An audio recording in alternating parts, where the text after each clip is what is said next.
Good evening, culés. Good evening and welcome to Camp Nou. Welcome home. They say that we need to stay home, so here we are. Look, I am from Barcelona. I've been coming here since the day I was practically born. I am a member of Barça since the day I was born. I've been coming here with my mother every day since. My city is somewhere over there, and I can officially say that this is the longest time that I have not been coming to Camp Nou, so I can't really explain how emotional it feels to be back here, to have this beautiful scenery behind me, but I really hope that we can bring a bit portion of this awesomeness that is to be here at Camp Nou today with all of you culés around the world. So this is it, culés around the world. Welcome home, welcome to Camp Nou, welcome to match day 29 of La Liga, welcome to Barça Live. And yeah, just 3 days after Mallorca and 2 days after Sevilla, before Sevilla, here's another vital clash in the race for the La Liga title, and we know the 11 players that will start this duel against Leganés. So today we're playing with Ter Stegen in goal. He's already warming up behind us. With Sergi Roberto, Piqué, Lenglet and Junior in defense. With Sergio Busquets, Rakitic and Arthur in midfield, and the forward line will be for Griezmann, Messi and Ansu Fati. I personally have to say that I was expecting something a bit different for this lineup for today. I was expecting more rotations, but if Quique Setién has taken this decision, there must be a reason behind it, and I'm sure that it will turn out pretty well. As always, we're streaming live on Facebook, on Twitter and on YouTube, both Barça Live Warm-Up and the Match Center. After that, we'll switch for a post-game, only an exclusive on Barça TV Plus. Well, you will be able to watch the highlights. So final whistle, go to Barça TV Plus, and you will be able to enjoy all the goals and everything that has happened here at Camp Nou tonight. Kickoff is in less than 40 minutes. Very special show ahead of us, not only because we're back here, we're back at Camp Nou, but because we'll have two very important people joining us today. We'll have Henrik Larsson. I'm sure that all of you know him from the time that he played here at Barça, and GARY LINEKER. So now's the time. Leave your questions in the live chat wherever you're watching us from, and we'll pick some of our favorites to ask both of these big legends. Meanwhile, here's a lineup. You've got it here on your screen. Let us know what you think about it. Can you rate it from 0 to 10? And while you do, I'm going to just enter the Barça channel here on YouTube, and I can read your comments. Also, we're at Camp Nou, and it's a bit different as we saw it the last time, not only because there's obviously going to be no fans here today. We're playing behind closed doors. This is the first time that it happened since October the 1st, 2017, in that game against Las Palmas, where Camp Nou was empty with no fans. It was also played behind closed doors, and here we are again. No fans today here on the stands, but many things that will make our players feel a bit more comfortable. For example, we've got this huge banner over here. It's a bit wet at the moment. There are some how do you say, some raindrops, and from it's been raining all day in Barcelona, but it's a nice day now, and it's not going to rain for the game. So yeah, we have this huge banner with the message "Aquí juguem tots." We all play. The same message that is placed over there on the seats in yellow, and joined by another banner, Mescon Club, on the other goal. These messages will you will be able to see them live on TV and all pictures. I'm not sure that you can see the message from our position at the moment, but they are really big. The players will be able to see them from the pitch, and it's a nice gesture to try and feel a bit warmer in this empty stadium. More things that we can notice and that are different from the last time that we were here. Well, for example, the cameras have been placed, look at that over there. The cameras have been placed in the place where fans usually stand, but since they are not going to be here, the broadcasters have decided to place some more cameras over here. Just the same as in Mallorca, we've seen that both our players and the the Leganés ones have gotten into the stadium through different entrances. That's to respect the social distancing, all the protocols and safety measures that need to be followed for these remaining games of La Liga. Also, all locker rooms are equipped with hand sanitizer. They need to apply them before they get on the pitch. Every time that they go into the dressing room, the players are going to have 2 kits. They need to switch them at halftime. Also, the ball boys, I don't know if there's any over there. Well, the ball boys, they will disinfect the balls every time that a ball leaves the field. So this is a very, very safe space, and the Camp Nou has also been disinfected these days, like not only these little details, but the whole stadium actually, all the places where the players will walk around, like the parking zone, the hallways, the tunnels, obviously the dressing rooms, the player zones. I'm going to talk about it in a few seconds. But yeah, everything has been disinfected, and not only the zones where the players will be around, but everything, because Camp Nou is also reopened to public. It's great to have people back here, the museum, the store, everything is open. It really feels like we're getting to that normality again. And I wanted to talk quickly about the benches, because, you know, the bench is now too small to respect that social distance. So, just as in Mallorca, now the substitutes will be placed like on the players zone, and there are like these green stickers that mark the places where the players will actually be allowed to stay while they are waiting to enter the pitch, in case that they are called in by the coach. Anyway, that's everything for now from Camp Nou. I'm going to go to Barça studios, where we have Robert and Maya. Robert, hello, good evening, how are you? We're back here at Barça Studios 3 days after that win against Mallorca. And yes, excited about this first game at Camp Nou in 3 months. Who would have said it? I mean, Mai. It's a long time. It's like impossible, not even in the summer. But finally, we're back at home, as you guys said, and I'm super happy to see the team now at the Camp Nou getting ready for this match against Leganés. Yes, Georgina. I want to ask you. No. You go. Tell me. I go? Okay, that's a delay. That's a thing that happens during live streams. I wanted to ask you about the lineup, because I'm seeing people rate them here in the live chat. And I want to ask you, what do you think of it, and if you were surprised, because I personally was. Yes, I was slightly surprised, Georgina. That's exactly where I was going to go, so we were thinking the same thing. First and foremost, I was expecting Luis Suarez to start today. I don't know why. He got his first few minutes the other day against Mallorca after recovering from that knee injury, and I thought he was going to start today. Brilliant to see Ansu Fati, though, in the lineup. An opportunity for him. He didn't play the other day against Mallorca, so fresh legs there. And almost the whole midfield has changed, with Artur and Ivan Rakitic coming in. We saw them in the second half. They get the start today. Let's not forget that we have a game against Sevilla on Friday. So Quique Setién will have to keep just moving things around. Yeah, exactly. And with that 5 substitutions and this starting lineup today, you see like he's completely changing everything and trying to rotate all the players, because obviously they need to rest. So intense to play in 1 month, like 10 games. So I think what we have to do is this, try another players and see what we can do for the rest of the season, because at least we know for sure we're going to have 10 games. Georgina, are you there? Yes, I'm there, sorry. I think a lot of saves. No, okay. No, I agree with you. Well, yeah, I have to agree a lot with Robert, for example. I was also expecting Suarez to start today. I also thought that Messi would get some rest, but yet that's always a rough guess, because Messi tends to play every game, and we're lucky for that. And not only this, I was also thinking that maybe Martin Braithwaite was going to get some minutes. Maybe he gets them at some point during the game. Remember that we now have up to 5 substitutions during the games, to avoid all injuries that can come from playing so many games, because that's also something that we'll go into. Come on, we were here 3 days ago. We'll be here in 2 days again, but in Sevilla. So that's going to be really, really intense. And that's what I was thinking, that maybe Messi was getting some rest. Also, maybe Piqué. I was also hoping maybe Sergio Busquets, these players that, well, they are not old, but, you know, maybe Frenkie de Jong could have started in his place. I don't know. I was just expecting more rotations, but the fact that there are no rotations, it's not a big deal. I think we really need the points. It's 10 finals that we have ahead of us.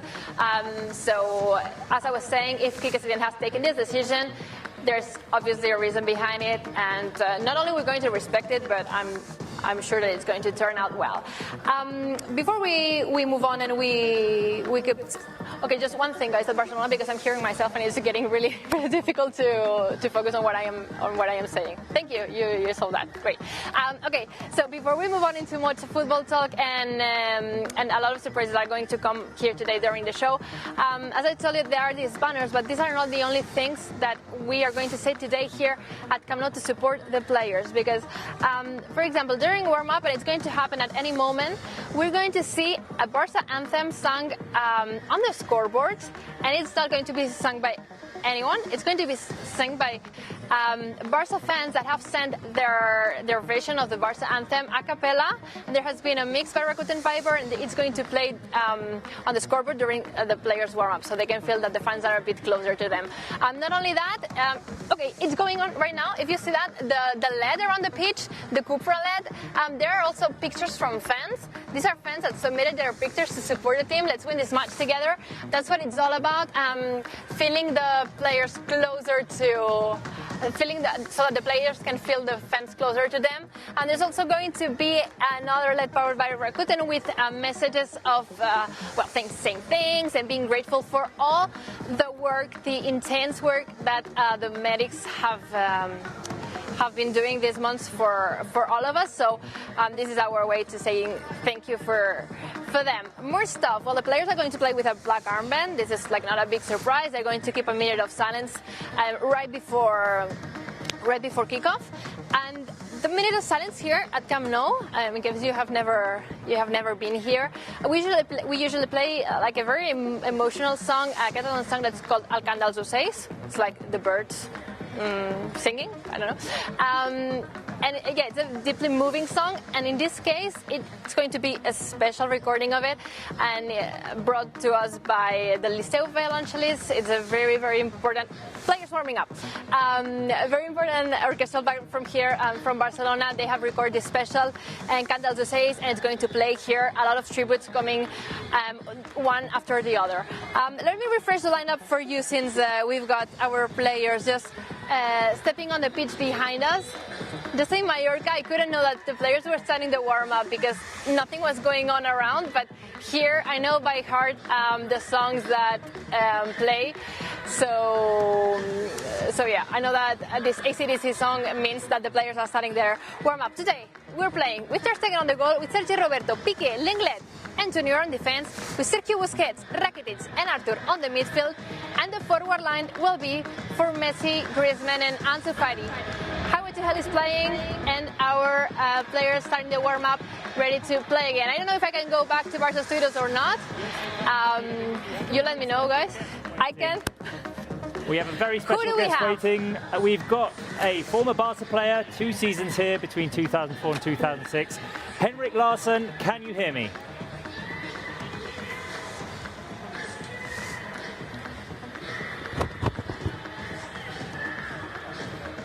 Can you hear me? Yes, Henrik, now I can hear you. Now we were having some technical issues. Henrik, how are you doing? Lovely to have you on the show. I'm doing fine, thank you, considering all the circumstances in the world. It's okay. It's good to be on the show, and thanks for having me. Henrik, first of all, what's your take on tonight's game?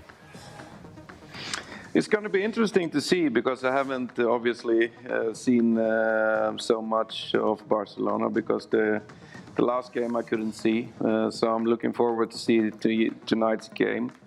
I think it's going to be a good victory for Barcelona, and yeah, I hope they can play the great football they normally play. Yes, well, it was a great win against Mallorca, and there have been several changes to this lineup. For example, the inclusion of Ansu Fati. He gets the start. He didn't play the other day. What are your thoughts on this lineup of tonight's game?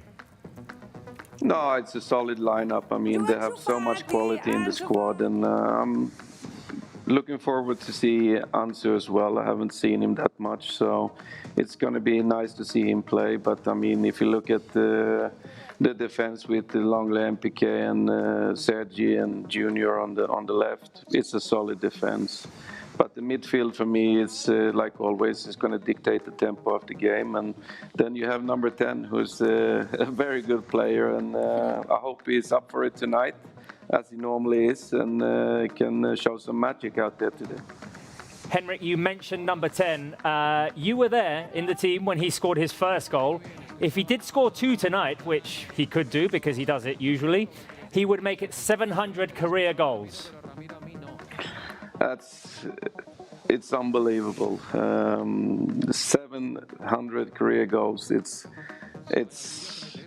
out of this world. It's in today's football, with all the good defenders and all the tacticals from the different coaches, to have a player to be able to score that many goals is just amazing. And he was an amazing player. He has been an amazing player for a long time, and I couldn't see that when he done the first preseason with us, that he was good. I could see, but that he would turn out to be the best footballer in the world for such a long time, I couldn't see that. But I'm happy.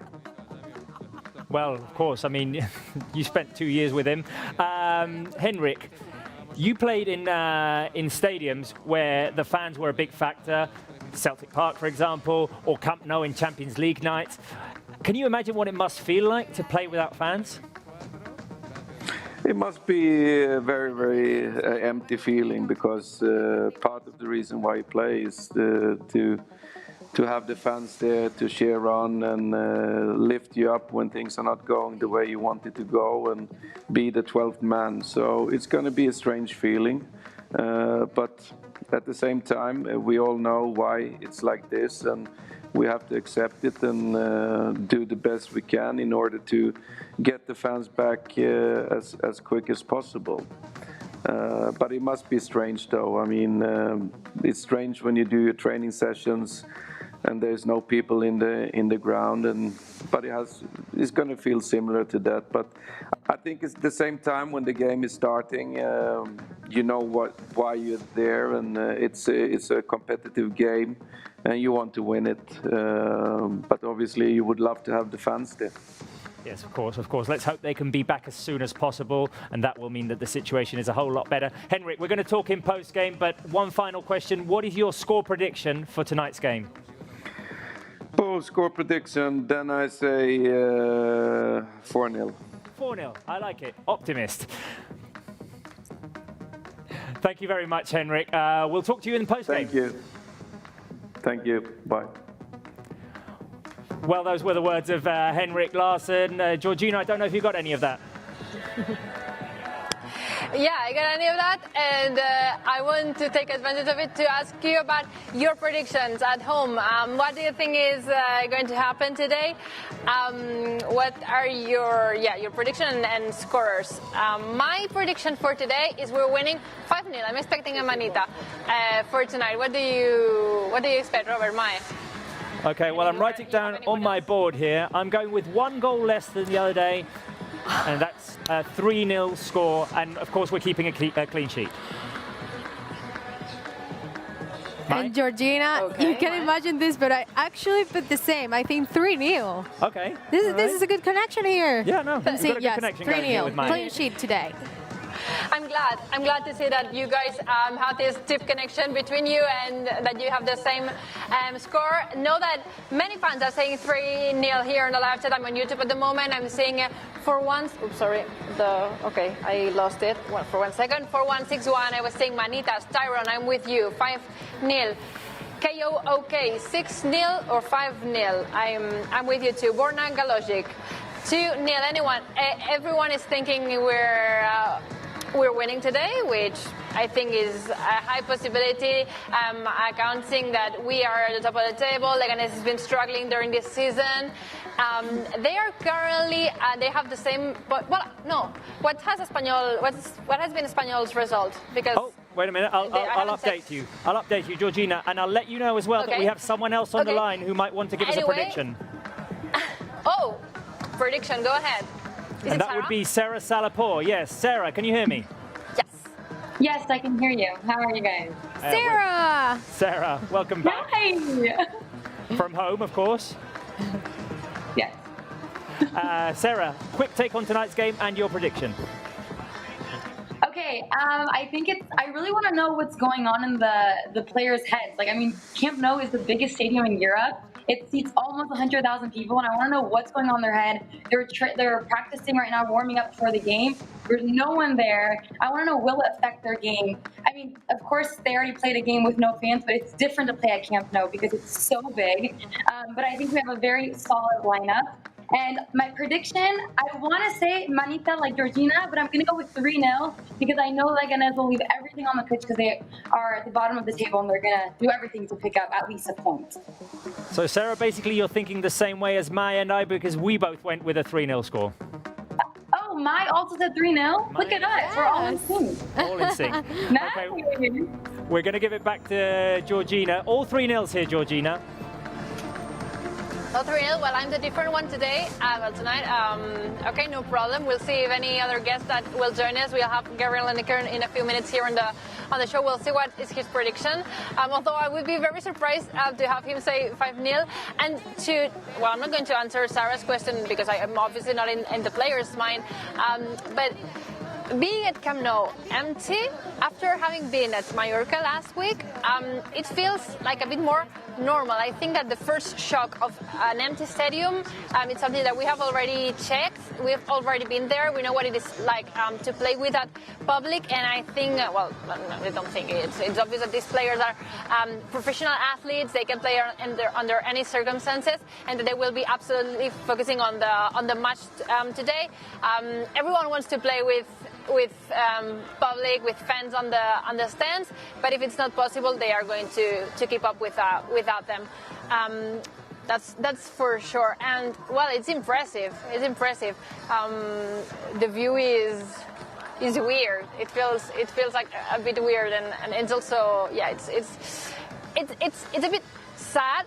Well, it's sad because of the reason that there is no public here and there are no fans here at the stadium. And if you think about that, you get a bit sad. But otherwise, it just feels different. It feels weird. It feels like something's missing, obviously. Okay, these were your predictions. I have two random predictions for Mai and for Robert. I'm going to start with you, Robert. I want you to guess how many passes will be completed tonight. How many do you guys think passes completed for today's passes game? Completed for Barça, we're saying, yeah? Yeah, for Barça. We are talking for Barça? Okay, so we had 720 something the other day, I think. So I think playing at Camp Nou, we're going to complete more passes. I'm going to go for 804. Like it. Okay. Well, that's a high number, but I think it's perfectly doable.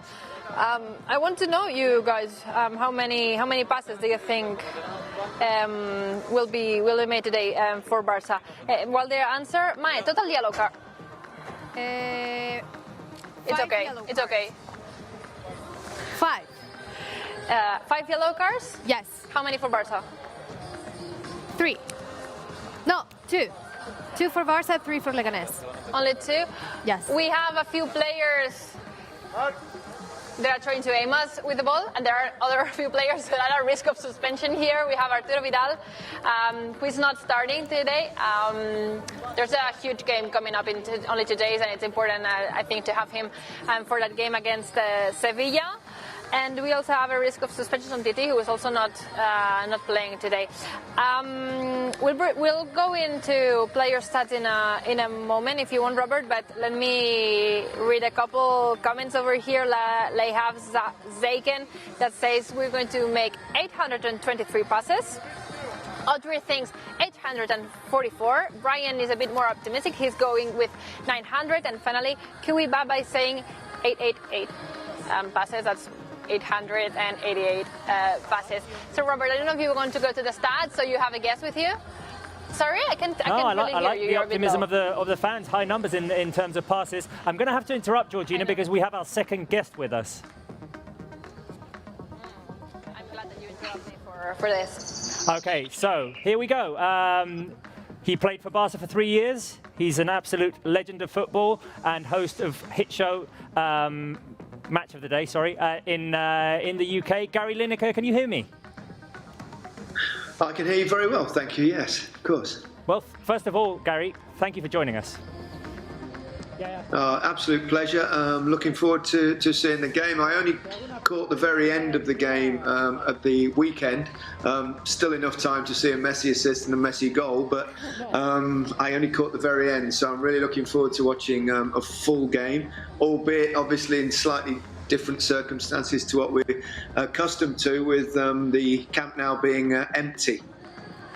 Gary, how much have you missed sport and football? A lot. I mean, obviously there are more important things in the world that we've had to live through in the last few months, but I think we're allowed to say we miss sport. It leaves a bit of a void in the life, watching not just football, but other sports as well. So it's a sign also, I think, of some kind of normality that football is returning. It's great to see. I've been watching the football in Germany, in Spain, and also in Italy, and looking forward to English football returning again soon. But I'm really looking forward to tonight's game and the first game back at the Camp Nou. Yes, first game back at Camp Nou. We've got a team at the top of the table, which is Barca, obviously, and a team at the very bottom of the table. Both need the win, but with very different needs, of course. What do you think we can expect from tonight's game? Well, I'm sure Barcelona will dominate the game. They'll dominate possession. I'm sure Leganés will try to keep Barca out and hit them on the counter-attack. But you would think that Barcelona will be comfortable winners. I mean, Barca obviously had a good win at the weekend away from home. Home advantage, I don't think probably counts for anything, given the fact that there's no spectators there. So it will be interesting to see. But obviously, form is also difficult as well when players, they've not been playing football for 3 months. So it's going to take a while for the players to get back into the groove, get back the feeling, and also the feeling of playing behind closed doors, which is a different kind of experience for the players as well. But I expect Barcelona to win comfortably, and I expect that man there to hopefully entertain us once again, as he nearly always does. Hopefully. Your thoughts on the lineup? Because Quique Setién has changed things up quite a bit. We've got Ansu Fati starting today. Yeah. I was personally expecting Luis Suarez to start, but he's still coming back from that injury. Yes, well, Suarez obviously came on at the weekend, so he's feeling his way back in, but looking forward to seeing Ansu Fati. Great young talent emerging, and he's come from La Masia, obviously, wonderfully gifted young footballer with a big future ahead of him. So, yeah, he's mixed his side up a little bit. He's probably been a little bit cautious with Luis Suarez. Because he's obviously been injured and he's creeping back to fitness. And obviously he's also gone with the midfield three, Setién, who's there'll be lots of possession in the game. So I was surprised De Jong was on the bench, and Artur's playing obviously in his place in the starting lineup. But they should have enough. They should have enough to win comfortably, I think. Well, there is a factor, of course, that we have another game in 3 days in Sevilla. It's a tight schedule. Yeah, it's going to be a tight schedule all over Europe over these last few weeks, trying, of course, to finish the season. I think, personally, I think it's the fairest way. Get this season finished, see where we are at that particular stage. At least then, even if it does take a bit longer, if there are spikes or hopefully not a second wave, but if there are, finish the season, and then at least we start on a level playing field for next season, whatever next season will bring. Yes, of course. And just going back to the other day, you did tweet that you were starting to have withdrawal systems after not seeing Messi for so long. It was wonderful to see him again score that goal with his right foot as well, produce 2 assists. Yeah. I mean, if he scores twice tonight, that will be 700 career goals. I mean, 700. It's just crazy, the numbers that he does. I don't think it's any secret my admiration for Leo Messi. I've marvelled at his football for over a decade now. He plays a game that us mere mortals are not really familiar with, and even on his quiet days, he'll do 3 or 4 things that are always memorable. 3 or 4 things that, you know, and I played top level football. I played for Barca, of course, way back when. But he does 3 or 4 things in the game that I probably never did once in my whole career. And he's something very, very special. Obviously, we're creeping towards the latter stages of his career. It's good to see him back, and we've got to enjoy him while he's still playing, because not going to be too much longer. Hopefully, he's the kind of player, though, that can probably eke out a few more years because he could drop deeper because he can pass the ball like nobody else. So we might get a few more years, but at his absolute peak, I think we're nearing the end. Just a couple of final questions, Gary. I want to get your take on these new rules. For example, the 5 substitutions, which allow us to see more the depth of the squad. Yeah, I think it probably obviously suit the teams with greater depth in their squad, probably the bigger clubs because they probably have more strength in depth. It will be interesting to see how it works. Obviously, the worry was slowing the game down, but you're only allowed to do it on 3 changes, so a couple of times you're going to have to change 2 players at the time. It makes sense with the amount of games that we've got coming up and the fact that they're so close together. So I think it seems a pretty wise move. But you know, players will get their fitness back as well. They've not had a multitude of friendlies that they've been able to play, which they normally would do going into a season, because this is like starting another season. So fitness will take time. Gary, we've got just a couple of questions that are coming from fans. One from Harry123. Best teammate you had at Football Club Barcelona? Oh, blimey, that's a difficult one. I had so many great teammates there with, you know, Roberto, Julio Alberto, Alex Sanko, Migueli. If I had to pick one, probably still a close friend now would be Willobo Carrasco. He's a great guy. We're still in touch. We see each other, whether it be in Barcelona or London. Lobo. And we have a second question from Srihan Mukherjee. I'm sorry if I haven't pronounced that correctly. The best goal you've ever seen at Camp Nou, live, I imagine. Live, I'd probably go. I've seen so many great goals at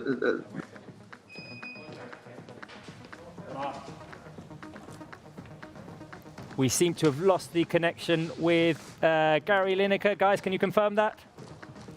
Yes, we've lost the connection with Gary Lineker, so I'm going to send it back to Georgina, but we will be with Gary Lineker at the end of the game. Oh, we've got him back. We've got him back. Gary, can you hear me? Hi.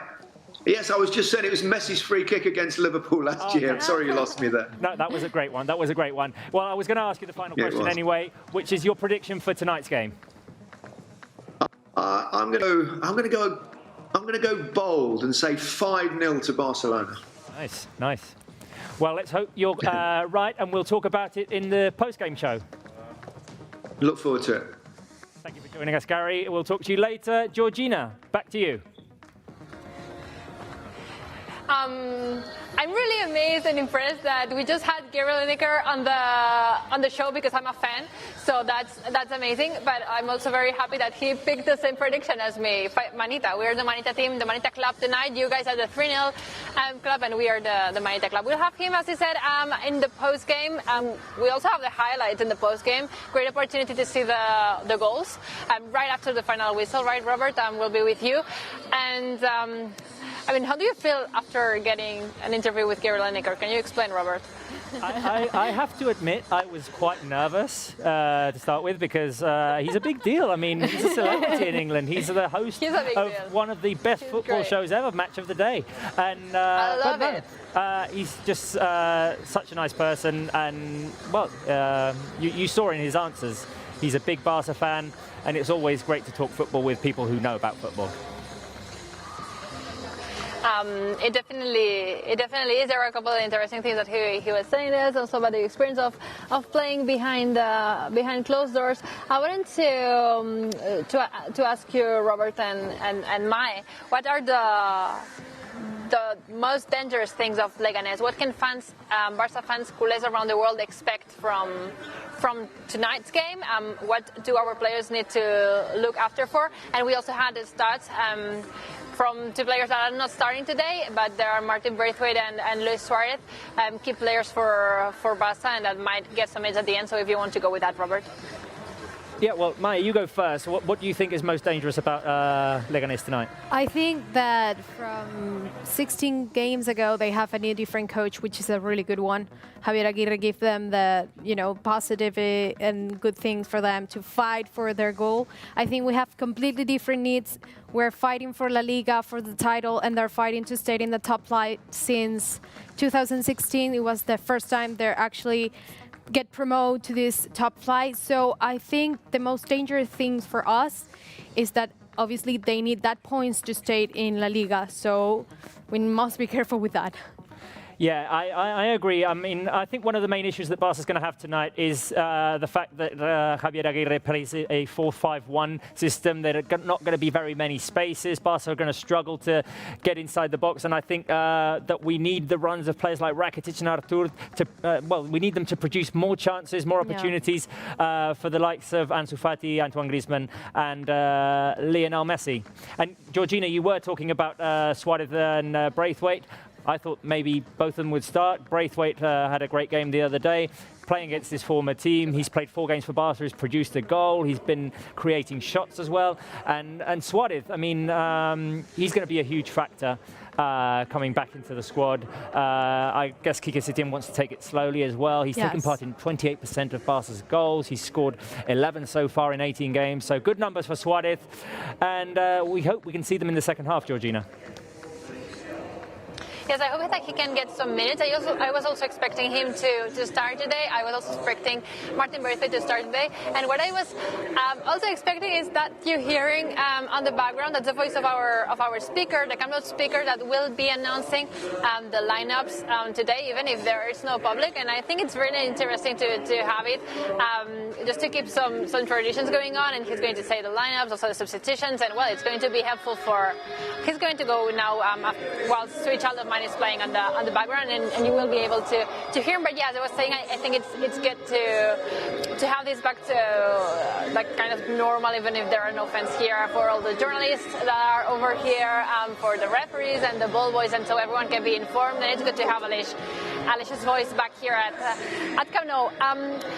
Before we leave, we're not going to have Mark today with us because he's right at the other side, complete other side of the stadium, like this place, but just on the opposite goal. So he will not be joining us to give us the stats that he usually brings to the show, but instead I will give you 3 stats that you need to know about tonight's clash. And the first one is a very positive one for us. It's only 9% of Leganés shots end up in goals, as goals. So that means that if they tried and shot 100 times, which is not going to happen, they would only score 9 goals. This is a very good stat for us. It's a lot in our favor.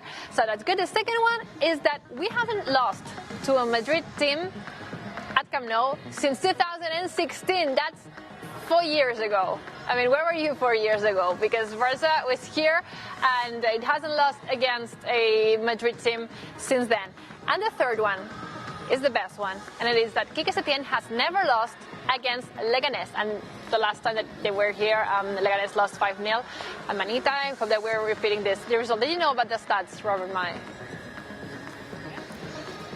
Well, I had read a few of them. I had read a few of those stats, mainly that we've never lost against Leganés at Camp Nou. We've lost once against them at Butarque, but good numbers on the whole. And I think I'm right in saying that we have never lost to Javier Aguirre at Camp Nou either.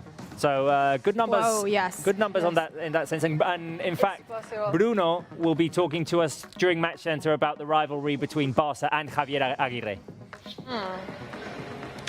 It's been intense. I've read about that, and I can't wait for Bruno to bring it to you.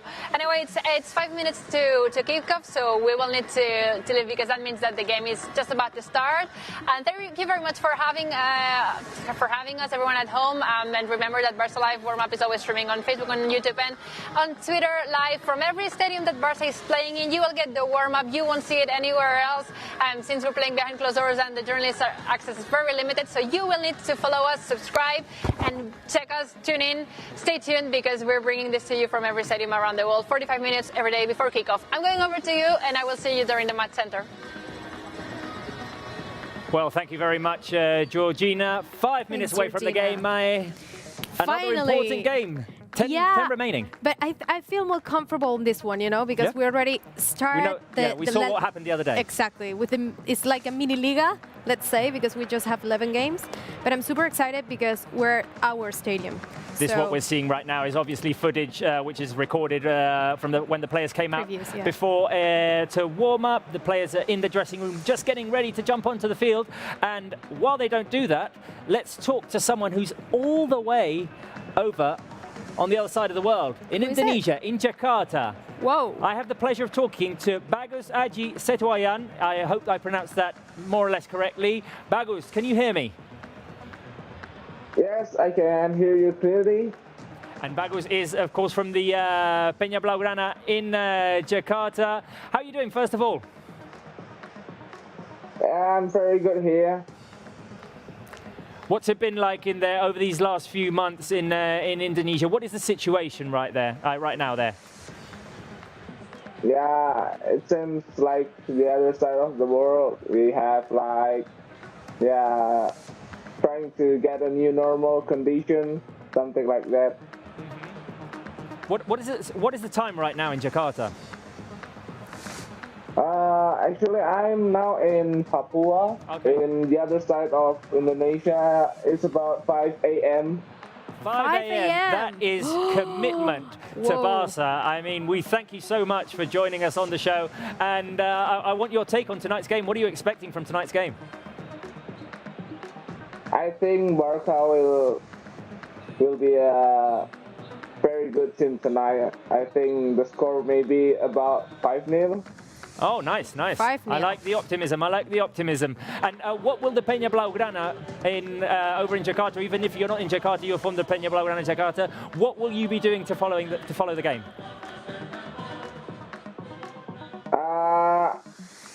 I'll watch it with my friends here, but my friends hasn't come yet. Oh, okay. All right, so you're all alone at the moment. Anyway, I would like you to send us a message in Indonesian, if you can, giving us some optimism for tonight's game, saying that Barca will win and that your prediction is 5-0. Okay, I'll say it in Indonesia. Barcelona akan menang 5-0. Pasti bisa. Amazing. The players are just jumping onto the pitch, so I'm going to have to go to that. We'll talk to you at halftime and in post-game. Thank you. Thank you for joining us. Mai, the players are on the pitch. Shall we refresh the lineup? For those who don't know, the lineup has Marc-André ter Stegen in goal, Sergi Roberto, Piqué, Langlais and Junior in defence, a midfield of three with Sergio Busquets, Ivan Rakitic and Artur Melo. Up front are Lionel Messi, Antoine Griezmann and Ansu Fati. Ansu's back. Ansu Power. Ansu Power is back. Yeah. I'm super happy to see him.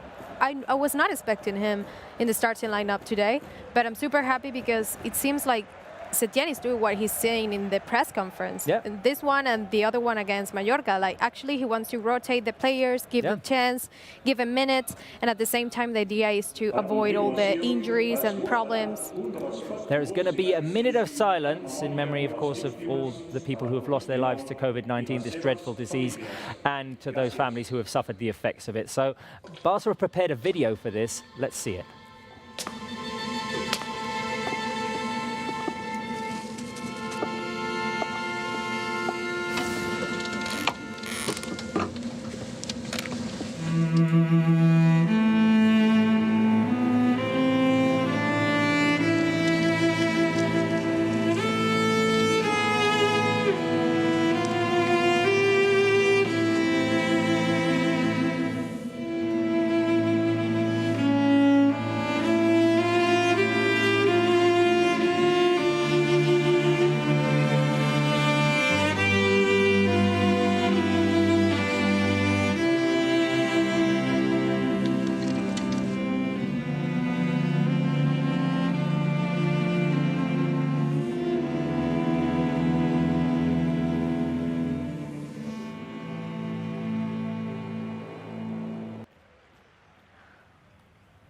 That is El Cant dels Ocells, the song composed by Pau Casals, a Catalan composer, and it was played at the United Nations in 1970 by that Catalan composer Pau Casals. It's a song that goes on at Camp Nou every time that there's a minute of silence. So the game is about to start. We've got Més que un club written across the stands with no fans, and the game is underway. The first possession is for Leganés, our opponent today at Camp Nou. Let's hope that we can get a win like we did the other day, Mai, and move ourselves 5 points ahead of Real Madrid again. We need that, and we actually need to be focused on our goal, which is winning all the next games until the end, because We know we have Real Madrid just behind us with 2 points. That's too risky. And we actually have so many different fixtures and complicated ones. We've got complicated fixtures. They've got complicated fixtures. They're playing Real too. Sociedad shortly. So I mean, we're playing Sevilla. It's going to be tough. I think that Setien said in press conference that he was expecting both teams to lose in this stretch of 11 games. It was just a question of who had the better run. That's the thing. That's the thing. I think the one who keeps the level and just focus on their goal is the one who's going to fight for the title. I think if Barça continues in this, let's say, mindset, we can achieve that goal because it's not that complicated. And the good thing for us, we are the leaders with 2 points of difference, but we are the leaders. So if we're focused on winning all the games, that's it. Well, Barça are attacking towards our right and Leganés towards our left, obviously. Barça are playing in Blaugrana. Lionel Messi is trying to switch the ball over to Ansu Fati. We can clearly see the 4-5-1 formation that Javier Aguirre has planted in front of Barça. And I expect the team to struggle today to create spaces. It will be interesting to see how long it takes, if Barça do, to break the deadlock. Let's see, because Vidal is not on the pitch today, and I think he's a really good one. The other day. Yes, I think he's really good in breaking these spaces and doing unexpected things inside the area. So let's see what can happen, because we have Ansu Fati, who's really quickly too, and he's a fast player. We have Messi, who is, well, seems to be in a really good shape, who's completely fit. And actually, I want to talk to you, Robert, about the Suarez thing, because I think Setien maybe is saving Suarez for the second half because he could see the 5th yellow card, which means that is true. Means that probably is too risky for this Friday because we want Suarez to play against. Lovely ball by Lionel Messi to Junior Firpo, who can put the cross in, looking for Ansu Fati. Clearance by the Leganés defense, and it's a throw-in for Barça. Jordi Alba not there today, obviously, because he's suspended, but we already saw Lionel Messi looking for that run, that deep run of Junior Firpo.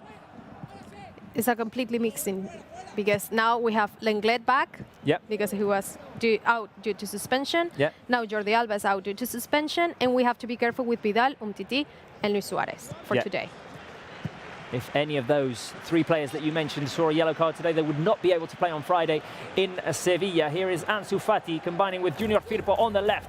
Ansu, another pass to Junior Firpo, who's inside the box. He can pass it back, looking for the run, the oncoming run of Ivan Rakitic. That will be important, definitely. Midfielders such as Ivan Rakitic especially, and Artur as well, making runs inside the box, putting extra men inside, like we saw Arturo Vidal do the other day with that goal. Yeah, exactly. And I think if what Gary, well, it was Larsson, Henrik Larsson mentioned that if we control the midfield, it's the key, you know? You have the entire game for you. But I think that's the point, to be focused on the midfield. The good thing for us is Oscar Rodriguez, their top scorer, is not playing today due to suspension. So that's good at some point. But we must be careful, because Leganés actually is a team that every time that played against Barça, they score at least 1 goal. What's curious about, that is true. That is true. For a new team in La Liga, it's a good number. Yeah, exactly. Leganés have only been in the La Liga for what, 3 or 4 seasons now? 4 seasons, yeah. You were saying that Oscar Rodriguez isn't in the squad today. He's their top scorer with 8 goals. You know who their second top scorer is? Martin Braithwaite, and he's not with them today. You know who their 3rd goal scorer is? Youssef Nesiri, and he's at Sevilla. So Leganés right now have players, only 4 players who have scored for them in La Liga, and they've all scored 1 goal. That's Guido Carrillo, Omeruo, Kevin Rodriguez, and Roque Mesa. And actually, right now, thanks to that, Nesiri and Braithwaite are the only 2 players in La Liga they score for both teams. Scored for 2 teams, for the current team, and Leganés, obviously, because it was their team before. It wasn't a good winter transfer market for Leganés, losing Nesiri and losing Martin Braithwaite. Of course, they're fighting for, to stay in the 1st division. Good results for them today, with Espanyol drawing 0-0. Oh, I didn't know that. And Mallorca lost to Villarreal. No way. So Leganés even more in need of a win today. They must win, for sure. And actually, they started this Liga, this comeback with the wrong feet, you know, because they lost against Valladolid the other day at home. at Butarque, which is not good because at this part of the season, it's like you need the points, yes, or you're dead, let's say, because you're going to be in the relegation zone and you're down. You go to the second division, then that was the story. So I think obviously they need to win today and take advantage of these results for sure. Well, it hasn't been such a thrilling start as it was the other day, Mai, because we had a goal in the first minute. But Barça seemed to be dominating possession in these first 5 minutes. Gerard Piqué now playing in Barca's own half, passing back to Marc-Andre ter Stegen, who had a curious stat the other day, a very good stat. He completed 64 out of 68 passes. What else can you ask for Marc? Ter Stegen is such an amazing goalkeeper, like he's super complete. And actually, I forgot to mention you that against Mallorca the first time, was Ter Stegen who gave the first assist, who provided the first assist to Griezmann. Oh, yeah, that's true, yeah. So his second assist of the season. Exactly. It's crazy that a goalkeeper can play like this. And Barca have so a good. goalkeeper slash midfielder. Exactly. No one else in the world can say that. It's true. It's true. You're totally right. And actually, Robert, I don't know if you know this, but today with Junior Firpo in the starting lineup is his 10th game in the starting lineup for Barca as a Barca player. 10th, which is fine. I was not expecting that number. I don't know why, because probably I'm seeing Alba in the left back all the time. Yeah, but Alba's been injured quite a lot this season. That's the problem. Alba's been dealing with injuries, and up to a point, being suspended today can be a kind of a blessing in disguise. It gives him more time to rest for the crucial game against Sevilla. And then we'll have one extra day between Friday and Tuesday compared to what we've had now, Saturday to Tuesday, between Sevilla and Athletic Bilbao. So, I mean, Alba will get plenty of time of rest. Oh, Ansu Fati tried to play the ball through to Griezmann, but they didn't understand each other. 7 minutes played. It's Barca 0, Leganés 0. Javier Aguirre trying to reorganize things with his team. Well, they must do that because I think they for sure know all the results and they need to figure it out which is the best way to face Barca, let's say, because it's not easy for them if it's the Camp Nou. Actually, the first game this season, they scored first at Butarque, but then we came back with Suarez and Vidal, if I remember rightly. Mai, would you like to listen to Sarah Salapur? Oh my God, of course, it's Sarah. Well, let's talk to Sarah. Sarah, how are you doing? Hello. Hello. Good. Hello again. I like how you, first I want to mention something. The whole Gary Lineker call, I was fangirling so much, and you did great, so don't even worry, you did amazing. But he just gushes so much about Leo Messi. I feel like he's one of us, like how me and Mike speak about Messi. He's like that, and it makes me love him even more. Oh, wait a minute. This could be a chance for Leganés. The cross coming in. Ivan Rakitic intercepts it, and now Barca have a chance to go out on the run. Just hold on a minute, Sarah, because Barca could create something here. I think it's going to slow down, and we're going to have a second wave of attack here with Lionel Messi picking the ball up now. Sergio Roberto making a deep run. Can he get to the ball before the defender? Oh, no, he couldn't. Throw in to Leganés. Okay, so, Sarah, we haven't had such a thrilling start as the other day. Yes, we haven't. I mean, like we said, we scored in the first minute, the Vidal goal. But, I mean, there's still plenty of time. We're at home. And I think that Barca are hungry, they're motivated. And like Setien said, he's very impressed by his players. So I think it will be a good game. Have you been checking out what's going on social media, Sarah? Yes, I have. And that's why I want to tell you guys to send in your comments using the hashtag #OnlyForCouleurs, and I will read them and we will bring them to Mai and Robert. So one of the tweets that I found, her name is Rosafa, and she says, "We have a match to win today, Couleurs. Only for Couleurs, FC Barcelona, let's go." Both hashtags, and you see both of the flags are there, so I absolutely love that. I love how we have our own personal flag. It makes me feel so special. Then we got a tweet from Naren, and he says, "Finally back home, hashtag Camp Nou." Yes, I literally am so happy. I mean, there's no fans there, but just being able to see Camp Nou.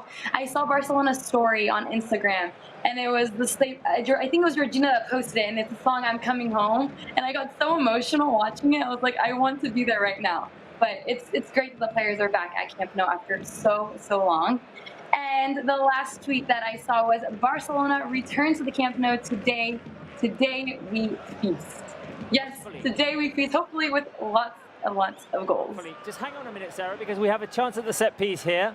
A cross will be coming in from the left-hand side. Either Lionel Messi or Ivan Rakitic will be in charge of putting that inside the box. Here comes the cross by Lionel Messi. Langley. Oh, Piqué looking for their header now. Leganés looking for a chance on the counter-attack. Barca running back. Here is Recio. He's going to run out of options because he's surrounded by Sergi Roberto and Busquets. Oh! Is that an opportunity in the empty space there for Leganés. They're inside the box. Here's an opportunity. Langley with the clearance. Oh, Langley with the clearance on the line. The chance there for Guerrero.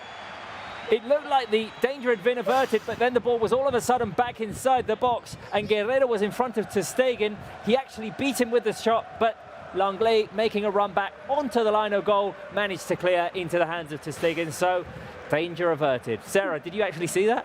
Oh gosh. I was watching you guys instead, but I understood it by your commentary. So excellent job, Robert. I'm glad the ball is in ter Stegen's hand because that's the safest place to be. Oh dear. Oh dear. It had me suffering there for a minute. It had me suffering there for a minute. I have one more tweet for you guys. Okay. It's from someone. His name is Bruno, and it's in Spanish, and he says, Hoy juega el Barça de Messi en el Camp Nou.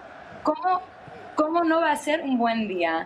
Today, Barça play at Camp Nou. How is it not going to be a good day? Yes, I woke up feeling so pumped. I mean, I was already pumped about the game against Mallorca, but even that it's at Camp Nou now, like at home, it just makes me feel so excited. And I'm so jealous that Georgina's at Camp Nou. Yes, well, she is a privileged woman there. Sarah, let's not forget that the fans can also send their comments through our live chat. Yes, we live chat as well. Anywhere, just use the hashtag #onlyforculers as well as live chat on YouTube. Okay, well, thank you very much, Sarah. We'll be talking to you later on in the game, hopefully with a Barca goal on the scoreboard already. Anytime. Or goals, plural. Plural. Goals, plural, yeah. I like your way of thinking, Sarah. Thank you. Okay. Okay, so now Leganés have a chance at the set piece. Erasso's going to put it inside the box. Many Barca players defending. The ball goes up high into the box. Sergio Roberto's going to be the one who heads it away, only so that Recio can pick it up. He crosses it back inside, a chance at the far post. And ooh, what's happening here? that went right across the line of goal. It was Guerrero once again with the opportunity. Leganés are the team that have created 2 chances already, very threatening ones. And actually, Robert, I was about to say this.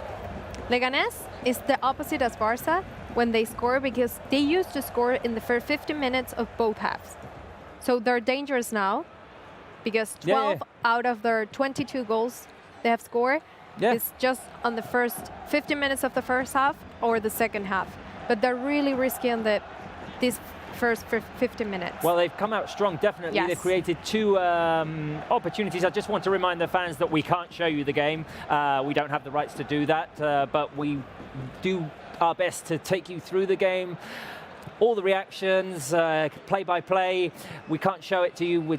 It's a shame, because we'd want to show you the game, obviously. It's not that we don't want to, but we can't do it. We can't do it. But we have the post-match on Barca TV Plus, in which you're going to have reactions, special guests. We're going to have the highlights and special content. Exactly. Exclusive interviews with former players Henrik Larsson and Gary Lineker, and most important of all, the game highlights. Go to Barca TV Plus in the post-game and you'll be able to see them. Exactly. Barca looking to create an opportunity there, a long ball played through to Lionel Messi, but it came to nothing. Oh, and that chance by Guerrero, it hit the post. I think it was really close. So in this first quarter of an hour of the match, Leganés been pretty intense. They've been putting some pressure on us when they've had a chance to, and the idea is that they are sitting back and looking for chances in transition, and they've had them at the moment. No, they have them for sure. And at least they have 2 shots on target. Yeah. And for now, we don't have any, so we need to go inside the area or trying to do something. Yeah, keep pressing, because I think the key the other day was that goal really early from Vidal. It was like opening the Well, it opened up the game, obviously, yeah. Yeah, so it gives you like motivation and give you the, you know, the chance like think about, actually the good thing for Barca is if we score and we control the game and control the possession and everything, we can make sure we can do the 5 substitutions and everything could go well, because actually we have a really important game on Friday and some of the key players for us should rest. Yeah, no. So we're getting a little bit of frustration there on Barca's bench with Quique Setién giving some orders to his players. He's not liking what he's seeing at the moment. Still Barca 0, Leganés 0. A couple of chances for Leganés. 157 passes completed for Barca. 35 only for Leganés, but that's been enough for them to threaten Marc-André ter Stegen twice. Exactly. And I think it's what I always say, right? It's not about just controlling possession and having possession. It's just about do something with the ball. It's being effective. Score or do something else. Because right now it seems a little bit like Barca is...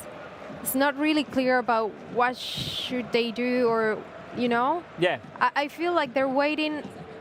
Well, maybe this is the way to go, with Ansu Fati and Junior Firpo linking up on that left-hand side. And they need a bit more one-on-one with Ansu. He was always very daring in those first few games, but Barca generally are struggling against this defensive scheme of Javier Aguirre. Javier Aguirre, a coach that has never won at the Camp Nou. And you know who's going to tell us more about Javier Aguirre and his games at Camp Nou? Bruno Ballester. Bruno.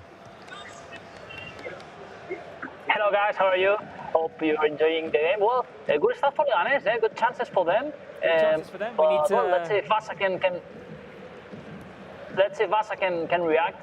And of course, we're going to talk about a manager, Javier Aguirre, who's a manager that, well, it's kind of a peculiar manager because he has his methods and his ways of managing, and all players talk really good things about him. Here is the first visit of Javier Aguirre into the Camp Nou with Osasuna. It was his first experience managing in La Liga. Then, well, he trained plenty of teams here in Spain.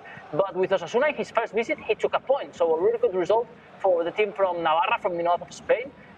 Well, it was a 2-2. Here, Mota was scoring the equalizer after an assist of Gais Camindeta, who was here in the program a few days ago.